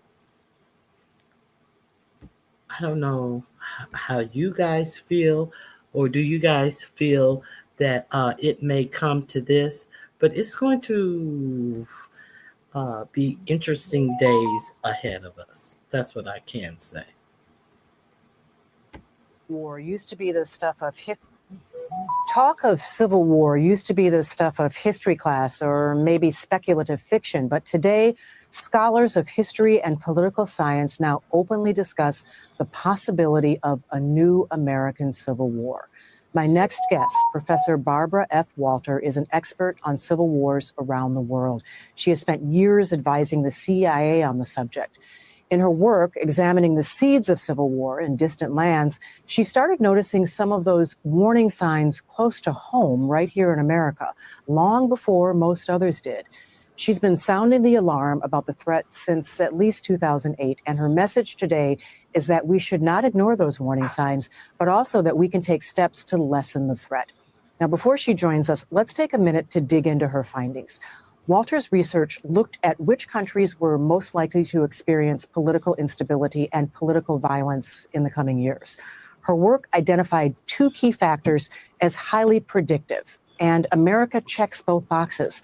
The first is anocracy, a term for a weakened democracy that contains elements of autocracy. The second is whether citizens have organized politically around identity as opposed to ideology. That means they make political choices based on factors like race, ethnicity, or religion. Walter's research found that both of these predictive indicators have been rapidly emerging in the United States in recent years. She writes that Donald Trump embraced identity politics explicitly and with gusto. To quote her, she says, "No Republican president in the past 50 years has ever pursued such an openly racist platform or championed white evangelical Americans at the expense of everyone else." That's a quote. And I definitely agree. It is blatant at this point. It is just blatantly in our faces. Thank you, lovely one. We're all broke. But you deserve something. I more want to know, am I reaching my goals? Do you guys know all of this stuff? That's the thing. It's not about the money. I guess you guys know this. I mean, like I have like a $199. I mean, I think it's $199 or up. I just want to know, am I enlighten you on something that may have gotten by you, because this shit is crazy of what is going on right now. So that link is in the description box. That is really my actual goal, because I just don't want to waste my time being redundant and something that, oh girl, we already know this. Hey, hey, shush. No barking. I don't want to be redundant. So speaking of, I found this disgusting story, but I think we must talk about it. I think it's under This Isn't America, but it really is America.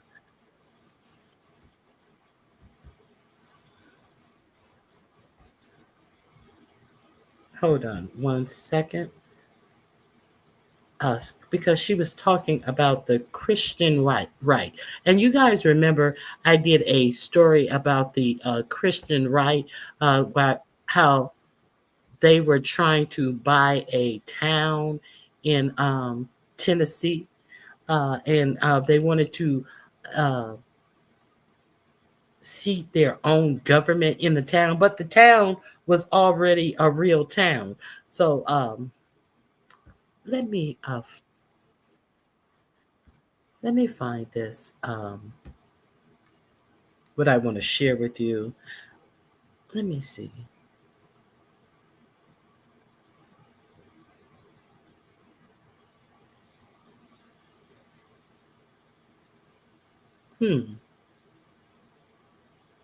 Nope, I don't see it. Hold on.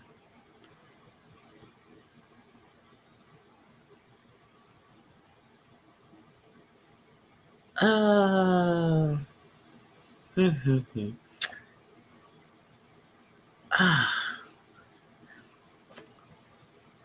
I can't believe I didn't save that. Well, we're gonna have to go on. Unfortunately, I didn't save it, and I thought I had. I hate that. There was a group sex. Wait a minute. I may be able to find it.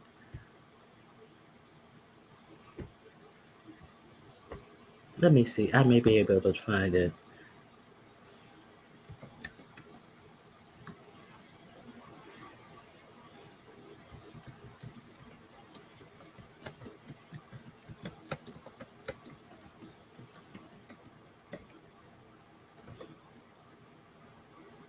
Yes, I found it. I found it. Speaking of all of these white nationalists, we are not going to pretend as if it has not been said that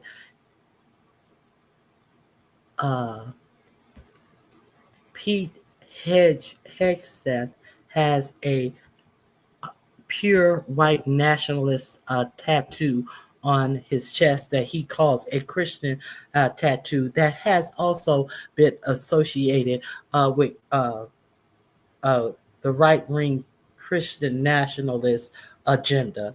Okay, so and it is a kind of racist agenda. So let me present this to you. Not kind of, it's quite racist. They are saying pastors are asking Trump to seize churches that do not have the same Christian ideology as them. They're saying that Trump has the power as the president to actually seize churches, and they have looked at so a number of churches. They give out the number of the thousands of churches that they have eyeball that could be seized by the government. Let's explore this. Did you guys hear about this? Property and all. Just tell the congregants and the boards and pastors, and one of the reasons don't share the same ideology and have women over any parts of the ministry fly the gay flag. It seems like Jay Wilson pastor church would be seized. I mean, let's listen to these motherfuckers right here. They call themselves pastors. Okay. If you have not subscribed to Dolomore Daily, I don't know what you're waiting on. I put the link to this video in my chat. I will add it to my description box. Joel Webbin and this Wesley Todd guy that I'm going to talk about today, these people are an unhinged cancer on America. These white Christian nationalists who are now advocating, pressuring the government of the United States to seize other churches that don't align with their fascistic version of the teachings of Jesus. It's not an exaggeration. I have a clip here that is remarkable. They call Donald Trump a king, and they are pressuring the government to go through and seize the land and the property of churches that fly pride flags or have women in leadership in the church. They want a state-created religion, despite the prohibition of such item in the First Amendment that Congress shall make no law respecting an establishment of religion. It's either that they just don't understand the Constitution because they're so fucking stupid, or fascism runs through their veins so strongly that they're champing at the bit to oppress gays, to murder. He talks about the guillotine in this, that this is kindness, the thing that they're proposing. It's kindness. That it's not, we're just taking your things. It's not jail, or better yet, the guillotine. These people are dangerous and unhinged. While Donald Trump and Elon Musk act like the real threat, the real domestic terror is people who are spray painting Tesla cars, we've got this going on, and it's gaining traction in America. Watch this and brace yourself for maybe the most radical thing I've ever played from Joel Webbin. You can map it out like, all right, we got 57,000 buildings to take over. Within those 50,000, 7,000, millions of people to convince, tons of ministers. Like, that's decades of work. Or, hear me out. Hear me out. I'm ready. The president, the sovereign, the magistrate, Baron Trump, he comes out and he says, king, I've taken a task force. We've gone through every website. We've driven by every building. And we have logged thousands of churches with pride flags out front, women on the clergy. And there are soldiers on the street now. We are taking their property and we are giving it to the faithful churches in town. Amen. Love it. That is completely, historically, within the realm of the magistrate. Mm-hmm. He can do that. You are an apostate, wicked church. That's right. And you're building your land, your heritage is taken from you. For the civil magistrate, even in our American system, to say your property is seized and you're out on the street would be glorious. And that's kindness. You're out on the street, you're taking your property instead out of jail or the moderate, soft position. That is the and that is a position. united church. I know I'm really fond, and lately I've been using it a lot, but this is unearned arrogance. This is the privilege of growing up as a white, straight man in America and having that having it take the place of logic and reason. Okay, there you have it. Now, this is not the first story that I have told you about these extremists under the guise of religion. So no more separation of church and state. It seems like they want the state to separate certain people from their churches. So there's that. These folks don't know scripture and how a woman played a huge role in the founding and funding of the church. Ignorant asses. They don't know and they don't care. They are trying to rewrite all of history. Speaking of history, let's get to the Smithsonian issue of it all. Let me share my screen with you guys.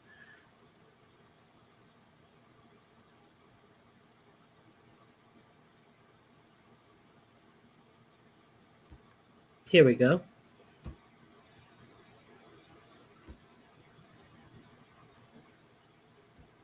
Order titled, this week, Trump signed an executive order titled Restoring Truth and Sanity to American History, an order aimed at eliminating what President Trump calls improper ideology from the American historical narrative, including at our museums, national parks, and monuments.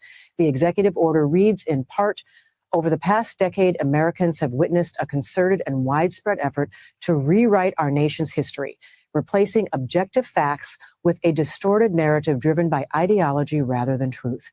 Our nation's unparalleled legacy of advancing liberty, individual rights, and human happiness is reconstructed as inherently racist, sexist, oppressive, or otherwise irredeemably flawed. The order focuses on the Smithsonian and claims that the museum system's telling of America's history is a, quote, distorted narrative. The Smithsonian is made up of 21 museums and a national zoo. It's the largest museum complex in the world. Most of the museums are located in Washington, D.C., along the National Mall. The order also directs Vice President J.D. Vance, who is on the Smithsonian's board, to work with Congress to withhold funding from exhibits or programs that, quote, divide Americans by race. And it singles out the National Museum of African American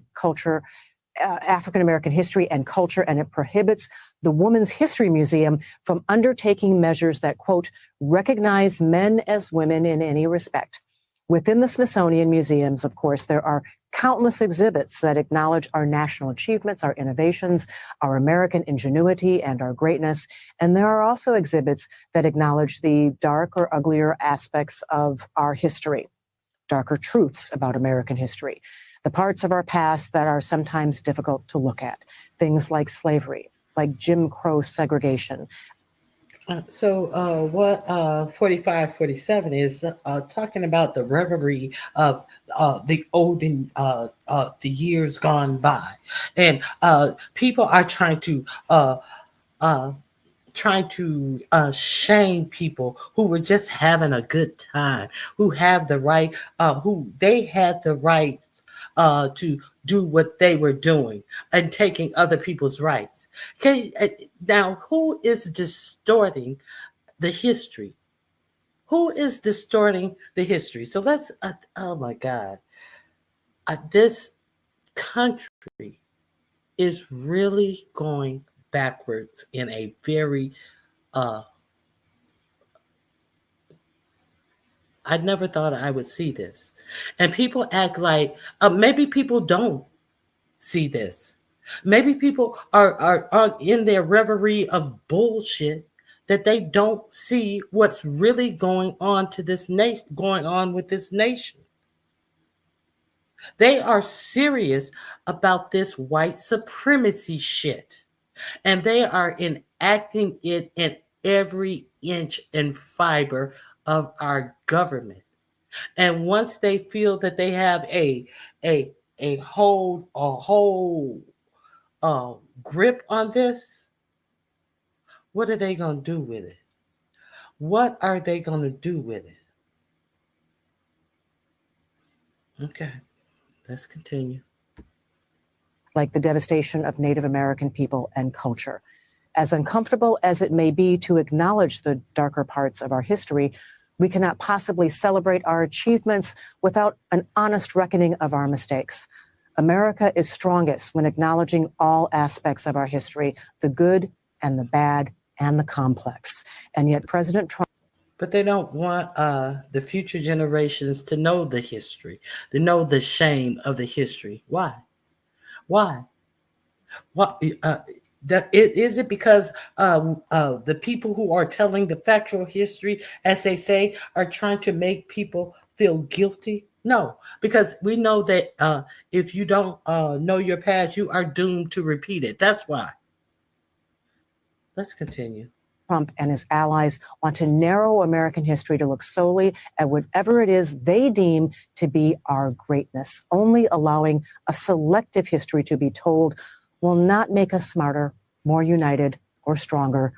Erasing our history is a form of larceny, and stealing our history from us hurts all of us. Joining me now to discuss President Trump's decision to target the Smithsonian Museum is Martha S. Jones, professor of history at Johns Hopkins University and author of several important books, including her newest, The Trouble of Color, an American Family Memoir.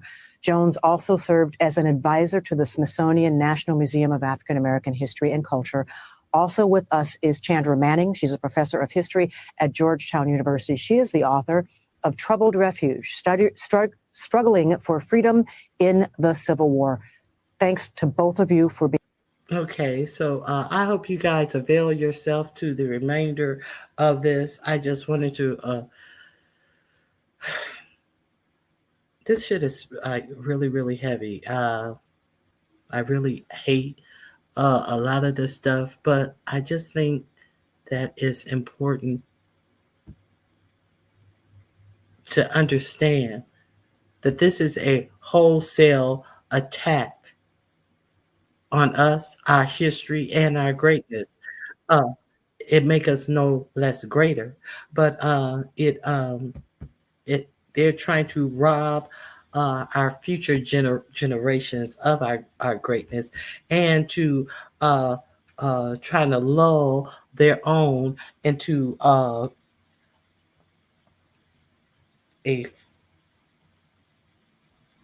a mindset, I guess, of superiority over other races. That's what it appears like to me. So I have two articles also in this under destruction of the African American Museum. I have an article from the Independent, and I also have an article from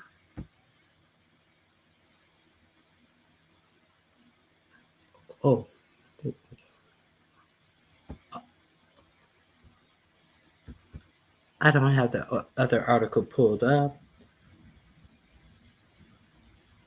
I want to share just a little bit of this with you guys. The video of it.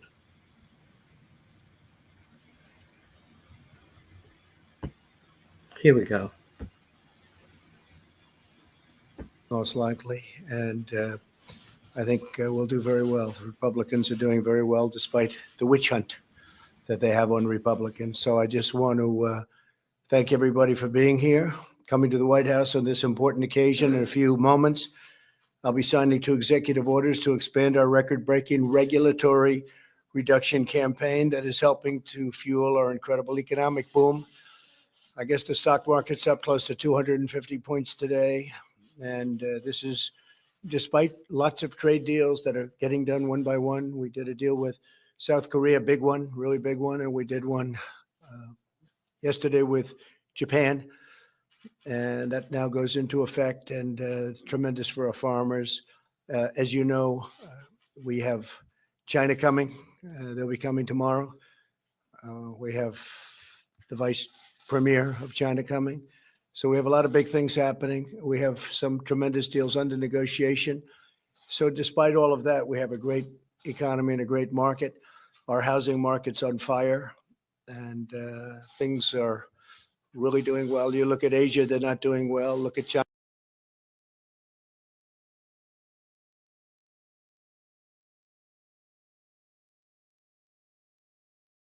China's having a hard time at this moment, and there's nothing cute about them. Change the laws and vastly expand their scope and reach. decades, federal agencies have been issued. Russ Vogt, who is really so beautiful. And don't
feel bad. He can just do whatever you want. I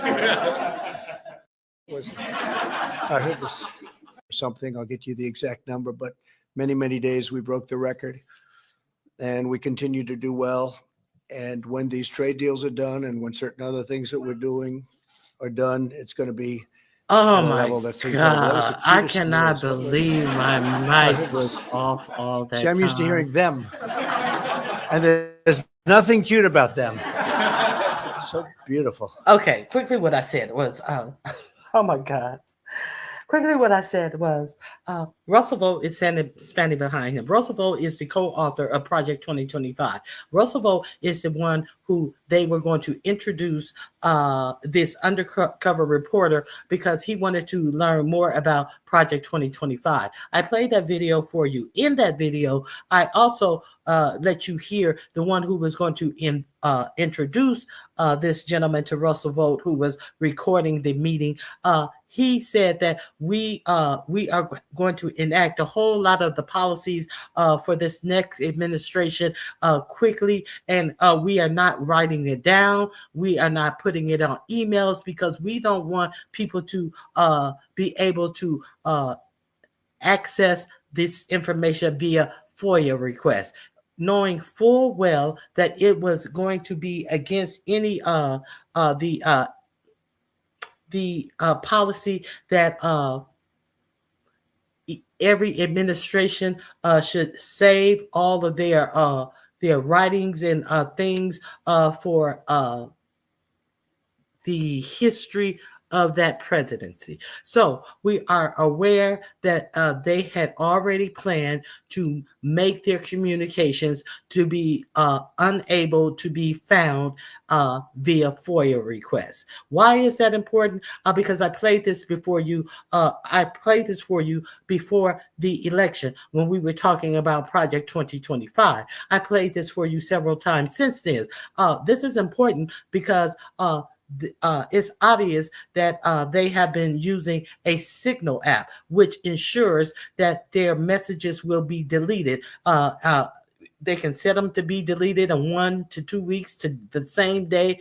They will be deleted. They will not be held up for review or to be archived in this administration's paperwork. They have done it in Doge, and they did it in this Yemen strike. And when they did it in Doge, an attorney told them that he didn't know why they was using an app that did not preserve their correspondence. So therefore, when they used Signal in Yemen, they already knew that a judge had told them that they could not use that app and they needed to preserve all of the government's notes. So what I'm saying is, you're going to see him gush over somebody named Russell Vogt. Russell Vogt is also a co-author of Project 2025. He made Russell Vogt the over the Office of Budget and Management. And Russell Vogt is the man who the guy who was wearing the wire was trying to meet way back prior to this election, way back prior to 45, 47 being in office, way back when there was a campaign and we were talking about Project 25. They already had it set up how they would communicate and do their dirt and keep it off the record. If you guys want me to play it for you again, I sure can. But let's see. But so now my point is he's going to feign on Russ Vogt in this video as he's talking about taking away exhibits in the natural in the African Museum because the information is allegedly wrong. And let's hear him weighing over Russ Vogt as all of these people skin and grin behind him. Let's continue.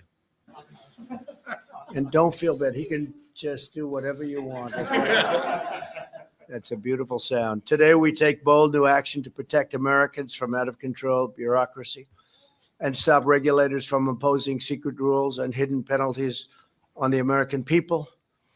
We're delighted to be joined on this occasion by Acting Director Russ Vogt, who has really done a fantastic job, Deputy Attorney Jeffrey Rosen. Okay, who was wearing a wire? Jill, a reporter from a British agency was wearing a wire. After this, I will play that video for you. It's that segment of that video for you. You can take it down. You can watch it. I'll find that right now. Are you busy enough, Jeff? And Congressman Mark Meadows. Mark, fantastic that you're here. Louisiana Solicitor General, I'll be there. Liz Murrell. Where's Liz? I'll see you on Friday. I don't know if you'll be there, but we have a big crowd, so it's going to be great. Thank you very much, Liz.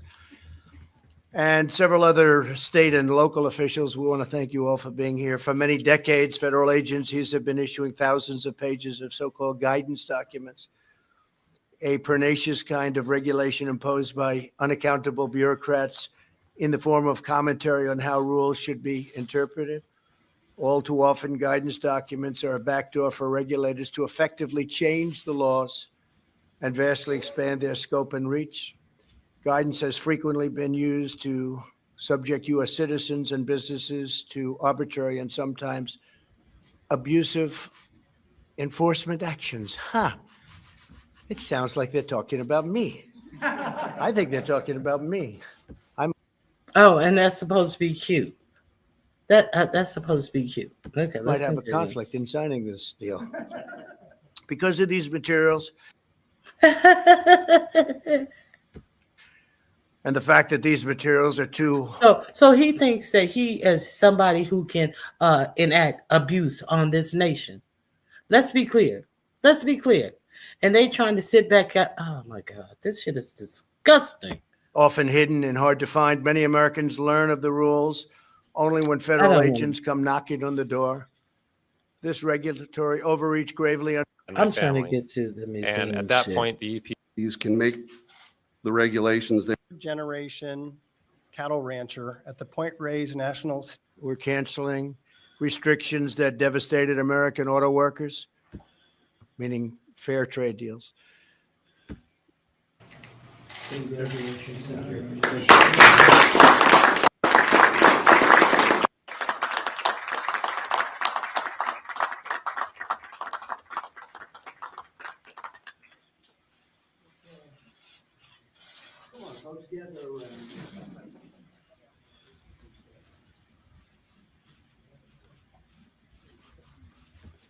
And when President Obama took the PKK, you know, when they bring in PKK, that's a tough deal because that's been a mortal enemy of Turkey. So when you bring them in rendition, Oh God, it's the first time they've ever respected us. I think China had $3 million. The United States, rambling. We gave that transcript up almost Rambling. where you're driving. It happens. Rambling. There's not a very big price increase. Rambling. I apologize.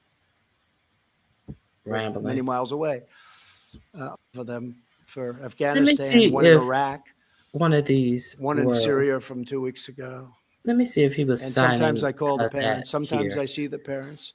I go to Dover. I imagine. To be putting on their website, on a searchable website. Okay, this is Russell Vogt. Now he's talking about somebody needs to be putting their website on a searchable website when they are not in this administration putting their information on something that can be searched in the archives of this administration. How grand of him. This is Russ Vogt. 6.4 million new jobs. Just last month, unemployment reached the lowest rate in over 50 years. The African American, Hispanic American, Asian American unemployment rates have hit record lows. We have more people working in the United States today, almost 160 million people, than at any time in the history of our country. Wages are rising very fast, and Where the wages are rising fast? Where? Twice as fast for low-income workers. The biggest beneficiary. Twice as fast for low-income workers. The wages are rising twice as fast for low-income workers. Well, then it seems like they would not be able to be considered low income if it's raising twice as fast. But I digress because it's bullshit. Sure, actually, is the low-income worker. The wages are rising at a rate that we haven't seen in many, many decades. When I first started campaigning, many of you were a bit. Why? Because the rise is so slow. We ain't seen it in many, many decades.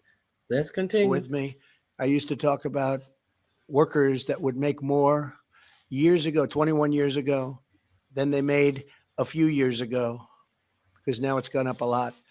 But a few years ago, and that have 2 jobs and 3 jobs, and yet they did better 21 years before. With today's executive order, we continue this incredible economic success, and we defend American liberty for generations to come.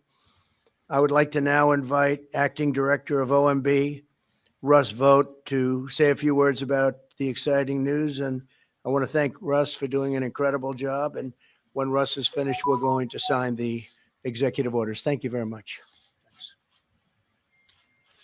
Thank you, Mr. President. As a result of your leadership, today we're making a major step forward in the effort to drain the swamp and to get our arms wrapped around the administrative state. We can't do that until we know all of the dark regulatory stealth regulation that is out there. And that's one of the reasons why we're asking all agencies to be putting on their website, on a searchable website, all of these regulations so that we can understand what it is, and anything that's not put up there is rescinded. Secondly, we want to make sure. Okay, you have to put all regulations on the website. If you don't put it on there, it's rescinded. This is the same man who said that they want to get rid of bureaucracy so that businesses don't have to go through all of this rigmarole and to get things done, like the EPA have to go through so much stuff to get things done. They want to cut all of these regulations. So the EPA, the people who keep our air and water clean, they're going to cut regulations such as I told you the other day or week about how it has been approved for so much raw sewage waste to be dumped in the bay in San Francisco Bay. That type of regulations, restrictions. That the American people, families and small businesses are no longer bullied by their federal government. We've all had to deal with the motor vehicle department down the street from us. Think about dealing with the federal government. It's an entirely different situation, and the people that are here today who have flown in on their own dime to be a part of this celebration can attest to that. We want to make sure that there are no stories ever again of people being bullied by their federal government. So we're thrilled that you took this on, Mr. President. Looking forward to these executive orders. Thank you. Okay, I somehow thought that this video coincided with this actual article. Trump attacks the Smithsonian, marks an astonishing new low, decreeing by executive order that America's most famous museum removes exhibits that present a device narrative and distorted ideology, has echoes within the darkest moments of history, says Sean O'Grady. Hold on 1 second.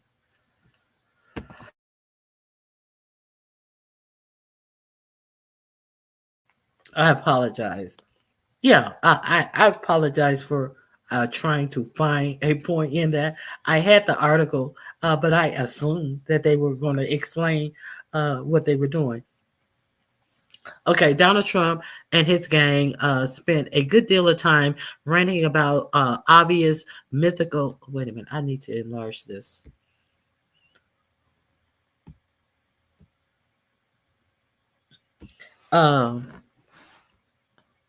Obvious mythical extreme radical left Marxists who've been running the United States for the past few decades, yet the MAGA movement is just as extreme and dogmatic as any socialist cult, and is currently engaging in a long march through the institutions of America.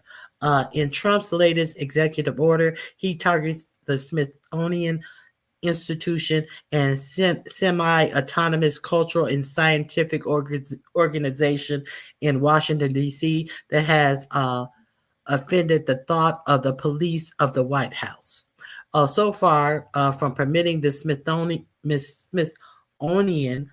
to go about its educational and research work as it sees fit, using the money Congress has voted for it to do so in the traditional independent and nonpartisan manner. Trump has signed a decree placing the noted scholar, Vice President J.D. Vance, in charge of removing improper ideology from its various works from the National Museum of African American History and Culture, which you imagine the MAGA mob resent for even existing, to presumably the creatures in the zoo under the threat of extinction from habitat loss and climate change. Whoops, got a bit improper with those science, with that science there. Okay, so you can read the rest of this article, and yeah. Now, Russ Vogt. This is Russ Vogt right here. Hold on one second. For the last time, I'm gonna hold on.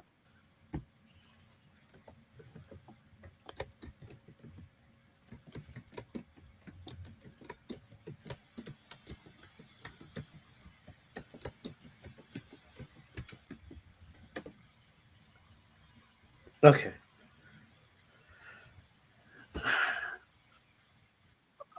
Okay. Let me introduce you. Jill, you still here? Hey, Rome Shaker. Uh,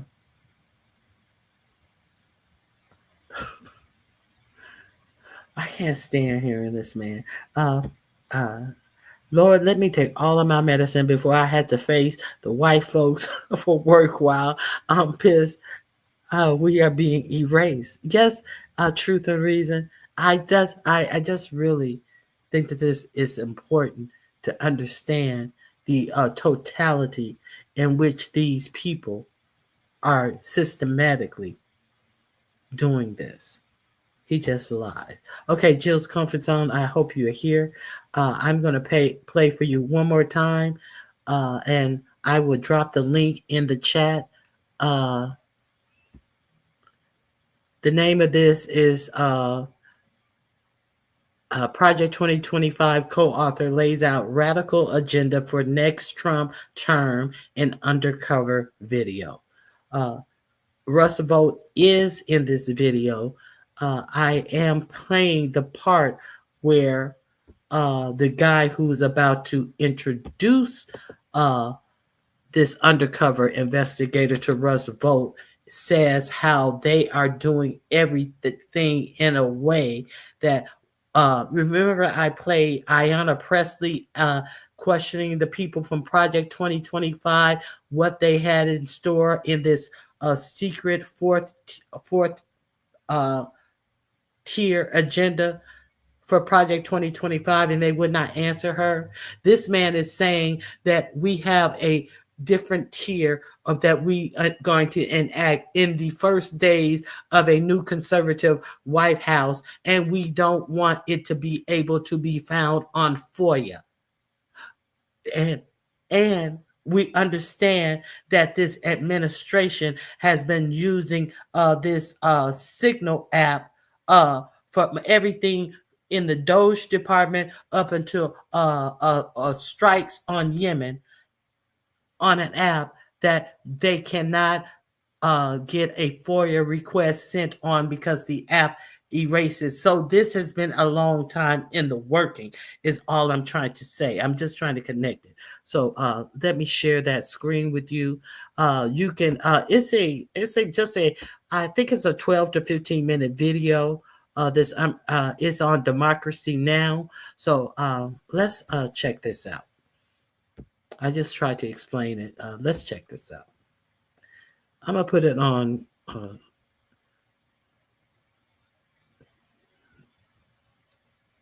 They're not hard to find. The Heritage Foundation, the group running the project, are here. So is Vogt's think tank. We make the acquaintance of Mika Meadowcroft, an author on Project 2025 and a close aide to Vogt. He tells us that Vogt is running the secretive second phase of Project 2025. The second phase after the book came out was to break down like actual sort of policy packets and executive orders and agenda items, things like that. That's been supervised largely by us. The first phase. Okay, so you are clear. The way that 45, 47 is governing is via executive orders. You see clearly that this young man says that they have put together the executive orders, and this is how this whole administration is being run via executive orders. Let's not miss that portion of it either. I'm gonna go back a hair so you can understand that this is all in Project 2025. So is Vote's think tank. We make the acquaintance of Mika Meadowcroft, an author on Project 2025 and a close aide to Vote. He tells us that Vote is running the secretive second phase of Project 2025. The second phase after the book came out was to break down like actual sort of policy packets and like executive orders and agenda items, things like that. That's been supervised largely by us. The first phase of Project 2025 was a 922-page policy book published openly. The second phase is a comprehensive, concrete transition plan for each federal agency. These much more detailed plans are confidential. Yeah. Because obviously you want as little of it to be FOIA-able, if you're familiar with the FOIA process, as possible. Freedom of Information Act, yeah. The Freedom of Information Act allows the public to request government communications, but Meadowcroft reveals they plan to avoid these rules. Yeah, the goal is, familiarize all the transition team people with these plans, but you don't actually send them to their work emails because you could just give the handbooks to everyone. You're like, this is the game plan for the admin. Yeah. If the press knows that that's what you're doing, then they're going to immediately just say, I request all of your emails from Heritage. Okay. You worker. I see. So we'll see. Interesting. Meadowcroft offers to set up a meeting with his boss, Russ Vogt. You could put me in touch with somebody who looks after his diary or whatever. Yes, I can put you in touch with his schedule. Yeah. Amazing. So, great. So just tell me when to do that. We want to meet the man writing the game plan for Trump's second administration. Vogt believes that in his first term, Trump's agenda was frustrated by what he calls the deep state. So Vogt is planning a radical central. The deep state was real career politicians. That was the deep state. So that's why this second administration is full of sycophants and fans and people and yes men and who will do whatever, not real serious people. Thus, you have Pete Hegseth over the Department of the Defense Department. Let's continue. Centralization of government power under the president, firing civil servants and ending the independence of agencies like the FBI and DOJ. 80% of my time is working on the plans of what's necessary to take control of these bureaucracies. And we are working doggedly on that, whether it's destroying their agency's notion of independence, they're independent from the president. Vogt has also been preparing documents based on fringe legal theories, arguing the president has the power to use the military against protesters. Okay, so that's one of the things that I've been talking to you guys about. He has sent J.D. Vance, the gnome lady who showed up at the El Salvador prison and wearing a $60,000 Rolex watch and a tight T-shirt to pose in front of alleged people who are there because they are in a war with us, so they will be prisoners of war, which would then be actually illegal. So he sent them over to the southern border to let him know. Trump wanted Vance, Hegseth, and that gnome chick to go to the southern border. It's been about 3 weeks now because he wanted to know if he needed to enact the Insurrection Act. He's already enacted the Alien Enemies Act. He wanted them to go to the southern border to see if he needed to enact the Insurrection Act. And what do you hear Russell Vogt saying right here? Let's listen. 80% of my time. I played the video of Hegseth, JD Vance, and Nome at the southern border. I also played the thing of what Trump wanted them to go there and let him know by April the 20th. I played that last week. So let's hear what Vogt has to say about this Insurrection Act. Hold on.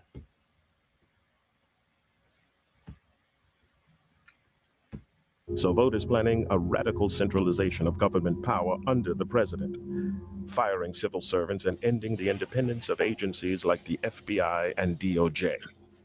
80% of my time is working on the plans of what's necessary to take control of these bureaucracies.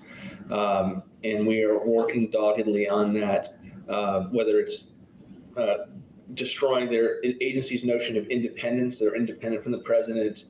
Vogt has also been preparing documents based on fringe legal theories, arguing the president has the power to use the military against protesters. George Floyd obviously was not about race. It was about destabilizing the Trump administration. Right. We put out, for instance, a 50-page paper designed for lawyers to know that the president has, the ability both along the border and elsewhere to maintain law and order with the military, and that's something along the border and elsewhere to reign in power with the military. That is the plan. So the plan is going, they are making you, ooh, we're at war. Oh, they're criminals. Oh, it's criminal gangs, and they've enacted war with us. Even when JD Vance was at the border, he says that, oh, well, we have gotten traffic down to it went from 1,500 people crossing the border to about 30 people, and he said, but with them working so long at doing what they do, the cartels are on the cartels are on a war stance. That's what JD Vance said when he went to the border 2 or 3 weeks ago, that the cartels are on a war stance. But he had to admit, he wanted to brag that, oh, look at us, we're so strong and we scared these people from coming across the border. Well, then problem solved then. But no, the cartels are on a war stance. So don't get it twisted. They just like they had these people who were voting for them under the false security of, oh, well, they're going to get rid of all the illegals. They're going to get rid, and but what about all these jobs they got rid of? So I'll finish this at your own. I can go on forever. I'm getting back into my whole spiel about this, but one more thing I want to show you. I have showed you guys this video as well. We want the bureaucrats to be traumatized, is what he says in this clip. This is Russ Vogt again. I want you to know who he is in the administration at this time. Okay, so let's hear him talk about what he wants to do to the government employees. The bureaucrats is what he called them. He means government employees. Let's hear it. We want the bureaucrats to be traumatically affected. We want, when they wake up in the morning, we want them to not want to go to work because they are increasingly viewed as the villains. We want their funding to be shut down so that the EPA can't do all of the rules against our energy industry because they have no bandwidth financially to do so. We want to put them in trauma.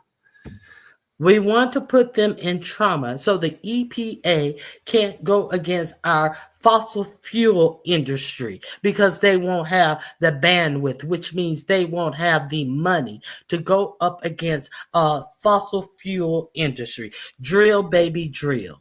Okay, and who is that going to help? Who is that going to help? And who is that going to hurt? Is with the EPA not having money to fund itself, the oh my God, Environmental Protection Agency, the EPA. Who is going to be hurt by them not having money to do what they're supposed to do? To test water from corporations sending. I don't want to go into this again. I'm sorry. Check it out. Y'all know what the EPA does, and they are trying to stop it from doing what they do. Okay, Jill. Hey, I talked to Roomstaker. This might be last year. We have Cesar Chavez off from work. This might be the last year we have. I'm surprised you have it. I'm surprised you have it off this year. You sure right.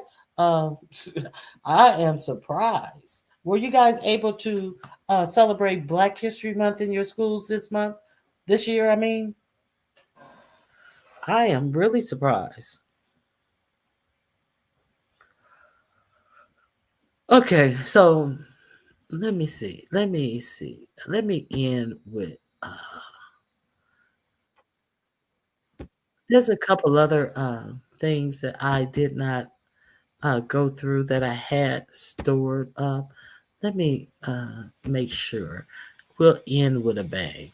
The third term, Civil War, disappeared.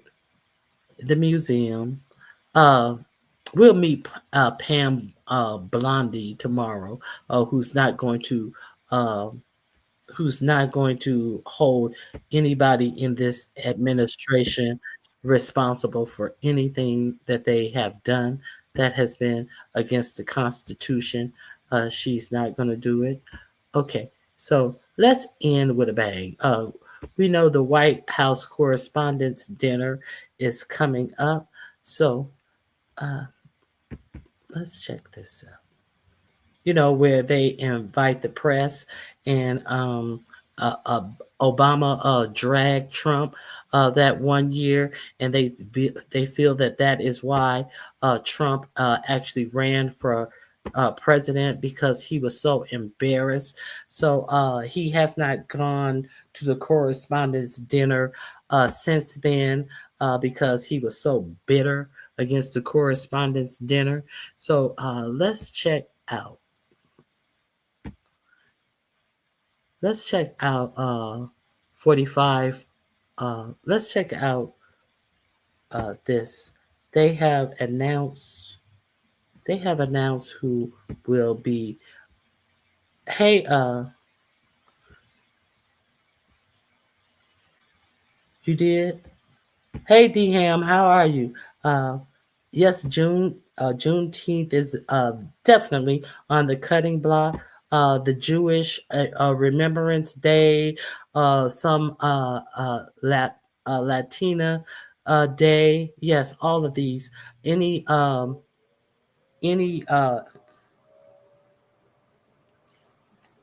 Anything that represents different people other than white people is definitely, any ethnic days are on the chopping block, except for St. Patrick's Day. But yeah, okay, so let me show this to you. I don't know if you guys know, one of the coolest gigs a comedian can get is the correspondent of the White House press conference. Okay. The White House Correspondents Association dinner. Correspondents' Dinner. Okay, so let's check this out. Has become a Washington tradition since it began back all the way in 1921. The dinner was started by journalists who cover the White House, and it's known for its lighthearted moments. In recent years, the featured entertainer, usually a comedian, roasts the commander-in-chief and, well, basically everyone else in Washington, leading to some memorable moments and big laughs. And joining us now, White House correspondent for Politico, a co-author of the playbook, our friend Eugene Daniels. Eugene, also, though, the president of the White House Correspondents Association. And Eugene, my friend, you've got some news to share with us this morning. I do. We have Okay. I was wondering who this guy was a couple of years ago when I watched the Correspondents' Dinner, and that's who he is, the president of. Now, watch all the fanfare. An entertainer, and I'm so excited to announce that Amber Ruffin, the fabulous Amber Ruffin, will be joining us on April 26th. Yay! And joining us right here. And joining us here. That's right. I'm joining everybody everywhere. Look to your left. I'm there. No, I hope you guys are familiar with her. Google her. She started out on, I think it was The Daily Show. Amber Ruffin, she also had her own show. I don't think she has it anymore. And I think she's on that show with I Don't Watch with the other black comedian. I don't watch it, but she's a good comedian. Okay. But y'all saw that announcement. And shortly after comes this announcement. Trump canceled comedian over joke. Now, let's be clear. This is not his job to do. It's that black man's job to do. But Trump cancels the comedian over one joke. And so the White House correspondents fire comedian for insulting MAGA on the Beast podcast. A black woman. Well, of course. And just dropped their headline comedian.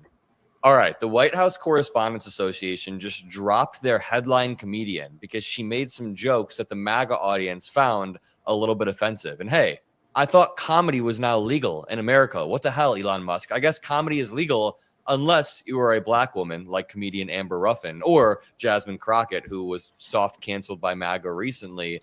I guess comedy is legal unless you're punching up at a sitting Republican or any sort of Republican with power. I just hate the hypocrisy. We've seen for the past 4 to 8 years, Republicans saying that, oh, we can't even make jokes. We all feel smothered because we'll get canceled if we're a little bit too edgy.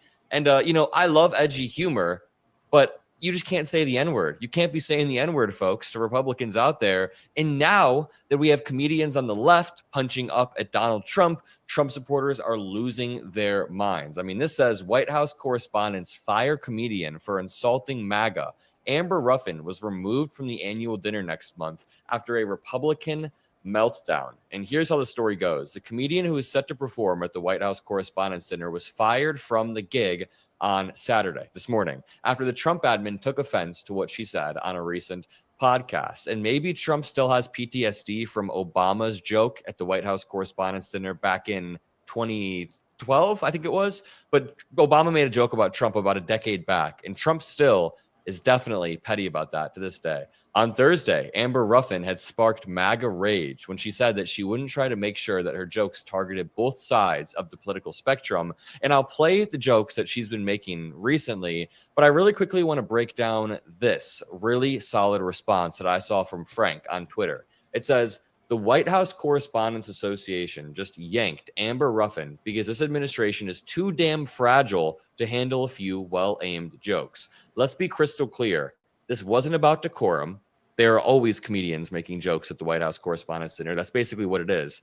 It was about fear. Fear of a sharp black woman with a mic, a spotlight, and the receipts. Because Amber doesn't want to get up there and tap dance for the billionaires and white-collar fascists. She was going to drag this admin for filth. Jokes wrapped in truth and truth wrapped in fire, and they knew it. And I'll play the clip one second. Amber was saying that when she goes on stage, she just can't bring herself to target both sides equally when one side is full of a bunch of immoral, borderline murderers at this point. It says, these people weaponize free speech every time someone says the word pronoun, but then they cancel a comedian the moment she dares to say the quiet parts out loud. They can ban books. They can strip civil rights, jail immigrants, rob the poor, hand defense contracts to their cousins, and shove their billionaire sugar daddies in every corner of the government. But God forbid someone cracks a joke at their overpriced, tax-funded dinner at their expense. And this is what weakness looks like. Canceling a comedian because you're terrified she'll speak louder than your propaganda machine. That's fear. The GOP stays screaming about, quote, strong leadership, but can't survive one night of satire. Amber was coming with jokes, not grenades, and they folded like wet paper in a thunderstorm. This isn't strength. This is authoritarian insecurity in a tux. Very well said. Make sure you drop a like for Frank's write-up right there. And I totally agree. I totally agree with everything that he's saying. And, you know, here's the clip that pissed off Trump supporters and went viral. And then I'll play some of her recent jokes as well. But Taylor47 on Twitter, who's the White House Deputy Chief of Staff and Cabinet Secretary, Taylor, and then 47 for Trump. He said in the White House, this year's White House Correspondents Association dinner will be hosted by a second-rate comedian who is previewing the event by calling this admin murderers who want to, quote, feel like human beings, but they shouldn't get to feel that way because you're not. What kind of responsible, sensible journalist would attend something like this? More importantly, what kind of company would sponsor such a hate-filled and violence-inspiring event? Lord have mercy. Let me remind you one more time. Taylor, who's tweeting this, is working in the White House that is currently, as Frank said, banning books, stripping civil rights, jailing immigrants, robbing the poor, handing defense contracts out, allowing Elon Musk to fire veterans en masse. But then they say that this event is hate-filled because a comedian wanted to call out the Trump admin and poke fun at power. And can I just remind you guys, that is tradition at the White House Correspondents' Dinner. Anybody who's been alive for any amount of time and been following politics, they have comedians there. They crack jokes. The jokes are oftentimes it's tried to sue The Onion. So let's watch this clip that really got MAGA pissed off. I don't necessarily, like, I'm not 100% interested in being like, ha, you're here, look at your stupid head, you're burned. I care, like, you're kind of a bunch of murderers. I mean, so, like, they were like, you need to be, you know, equal and make sure that that you give it to both sides and blah, blah, blah. I was like, there's no way I'm going to be freaking doing that, dude. Under no circumstances. I'm not even joking. That was literally it. That was the clip that has MAGA super angry. That is the clip that the White House Deputy Chief of Staff tweeted out and said, this is hate and violence filled. Okay.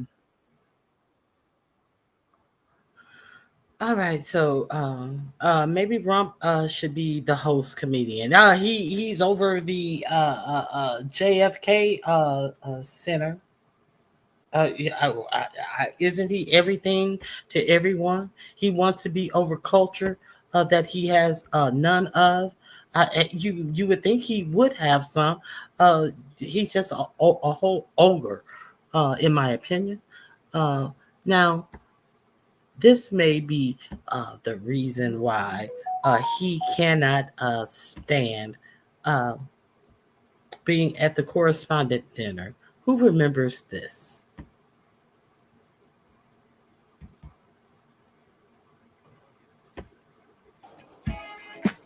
It is wonderful to be here. Oh, I hate that this is to music.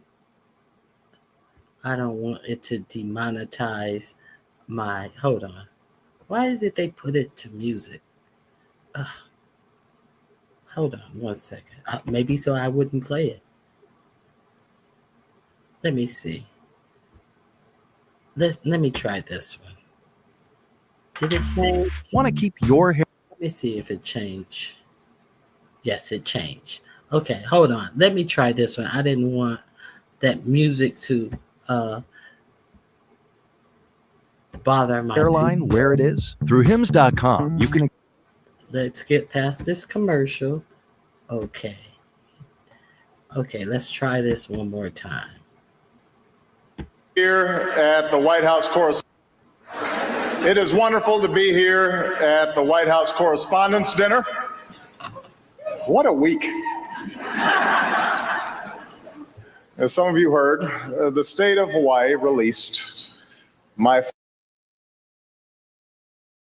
official long-form birth certificate.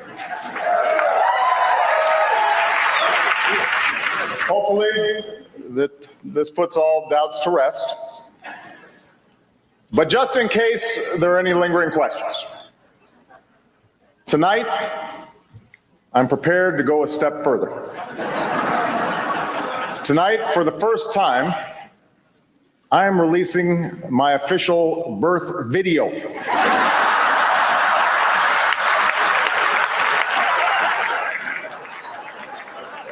Now, I warn you, no one has seen this footage in 50 years, not even me. But let's take a look.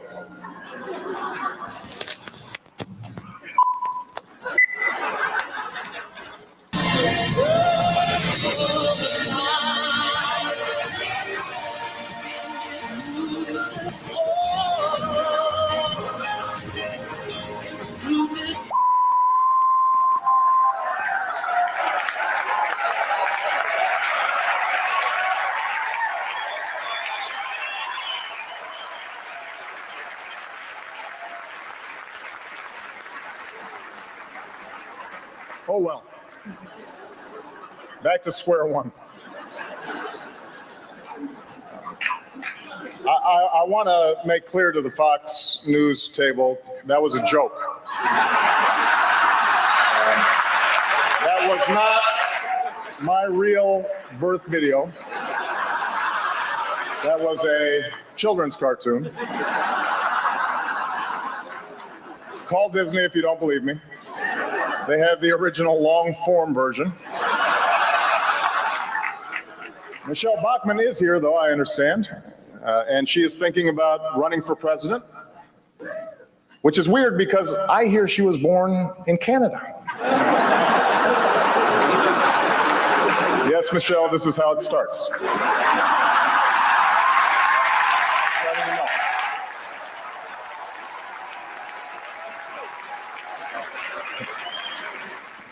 There's a vicious rumor floating around that I think could really hurt Mitt Romney. I heard he passed universal health care when he was governor of Massachusetts. Someone should get to the bottom of that. And I know just the guy to do it. Donald Trump is here tonight.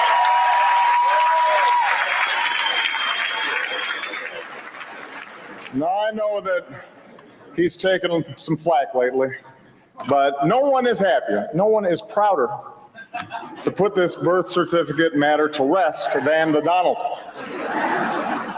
And that's because he can finally get back to focusing on the issues that matter.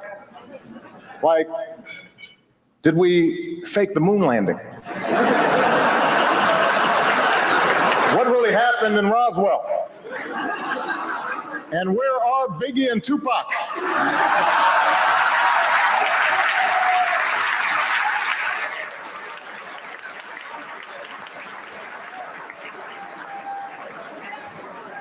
All kidding aside, obviously we all know about your credentials and breadth of experience. For example, no, seriously, just recently in an episode of Celebrity Apprentice at the steakhouse, the men's cooking team did not impress the judges from Omaha Steaks. And there was a lot of blame to go around, but you, Mr. Trump, recognized that the real problem was a lack of leadership. And so ultimately you didn't blame Little John or Meatloaf. You fired Gary Busey. And these are the kind of decisions that would keep me up at night.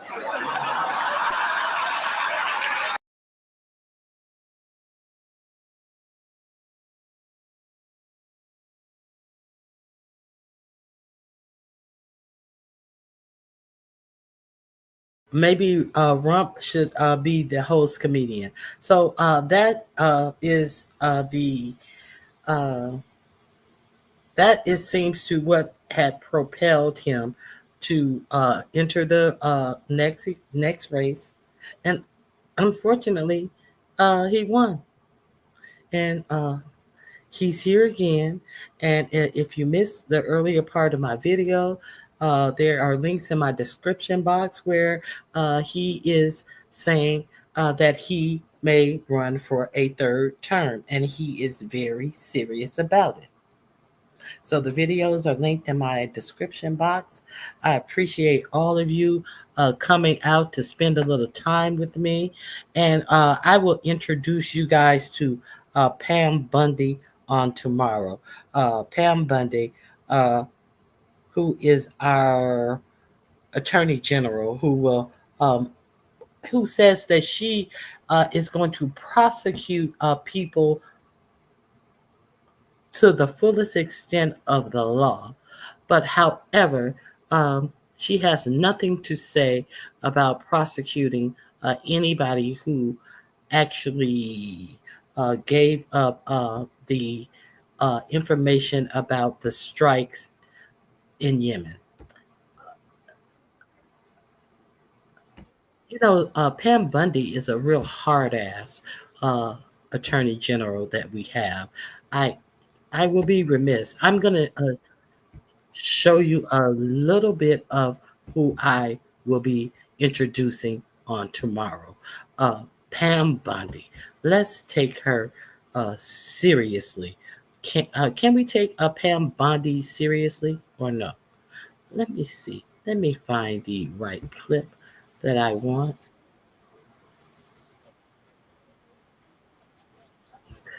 Oh, I'm not going to give you all the information on her.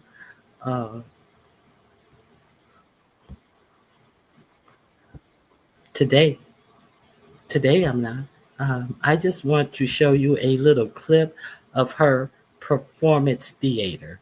Maybe she should be the comedian for Rump.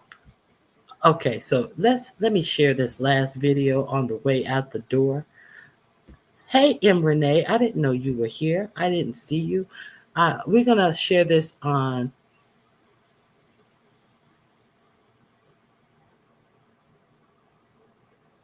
We're gonna share this on our way out of the door. Good to see you, Renee. Please hit the like button. I'll introduce you to her in full effect tomorrow. Maybe you could say a few words. Thank you, President. As far as we are hearing a lot about fraud, waste, and abuse, a lot of waste and abuse, but there is a tremendous amount of fraud. And Elon, thank you for your partnership. Thank you for your team. You have uncovered so much fraud in our government, and we will prosecute you. We have an internal task force now working with every agency sitting here at this table. And if you've committed fraud, we're coming after you. Thank you, Elon, for that.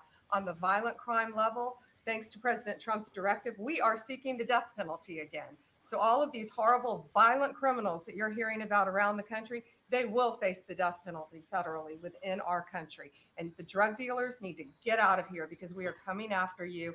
We're going to have 94 great U.S. attorneys around this country, and everyone will be prosecuted to the fullest extent of the law. Thank you. Thank you, President. It's at your directive. I couldn't have said that better. That's very good. That's very good. Sycophants. Thank you guys for being here. I'm glad to have you. 45, 47 was salty. Yes, he was very salty. Okay, guys. I hope you guys have a great remainder of your day. And I'll see you guys on tomorrow. All right. That's all I have. Bye-bye.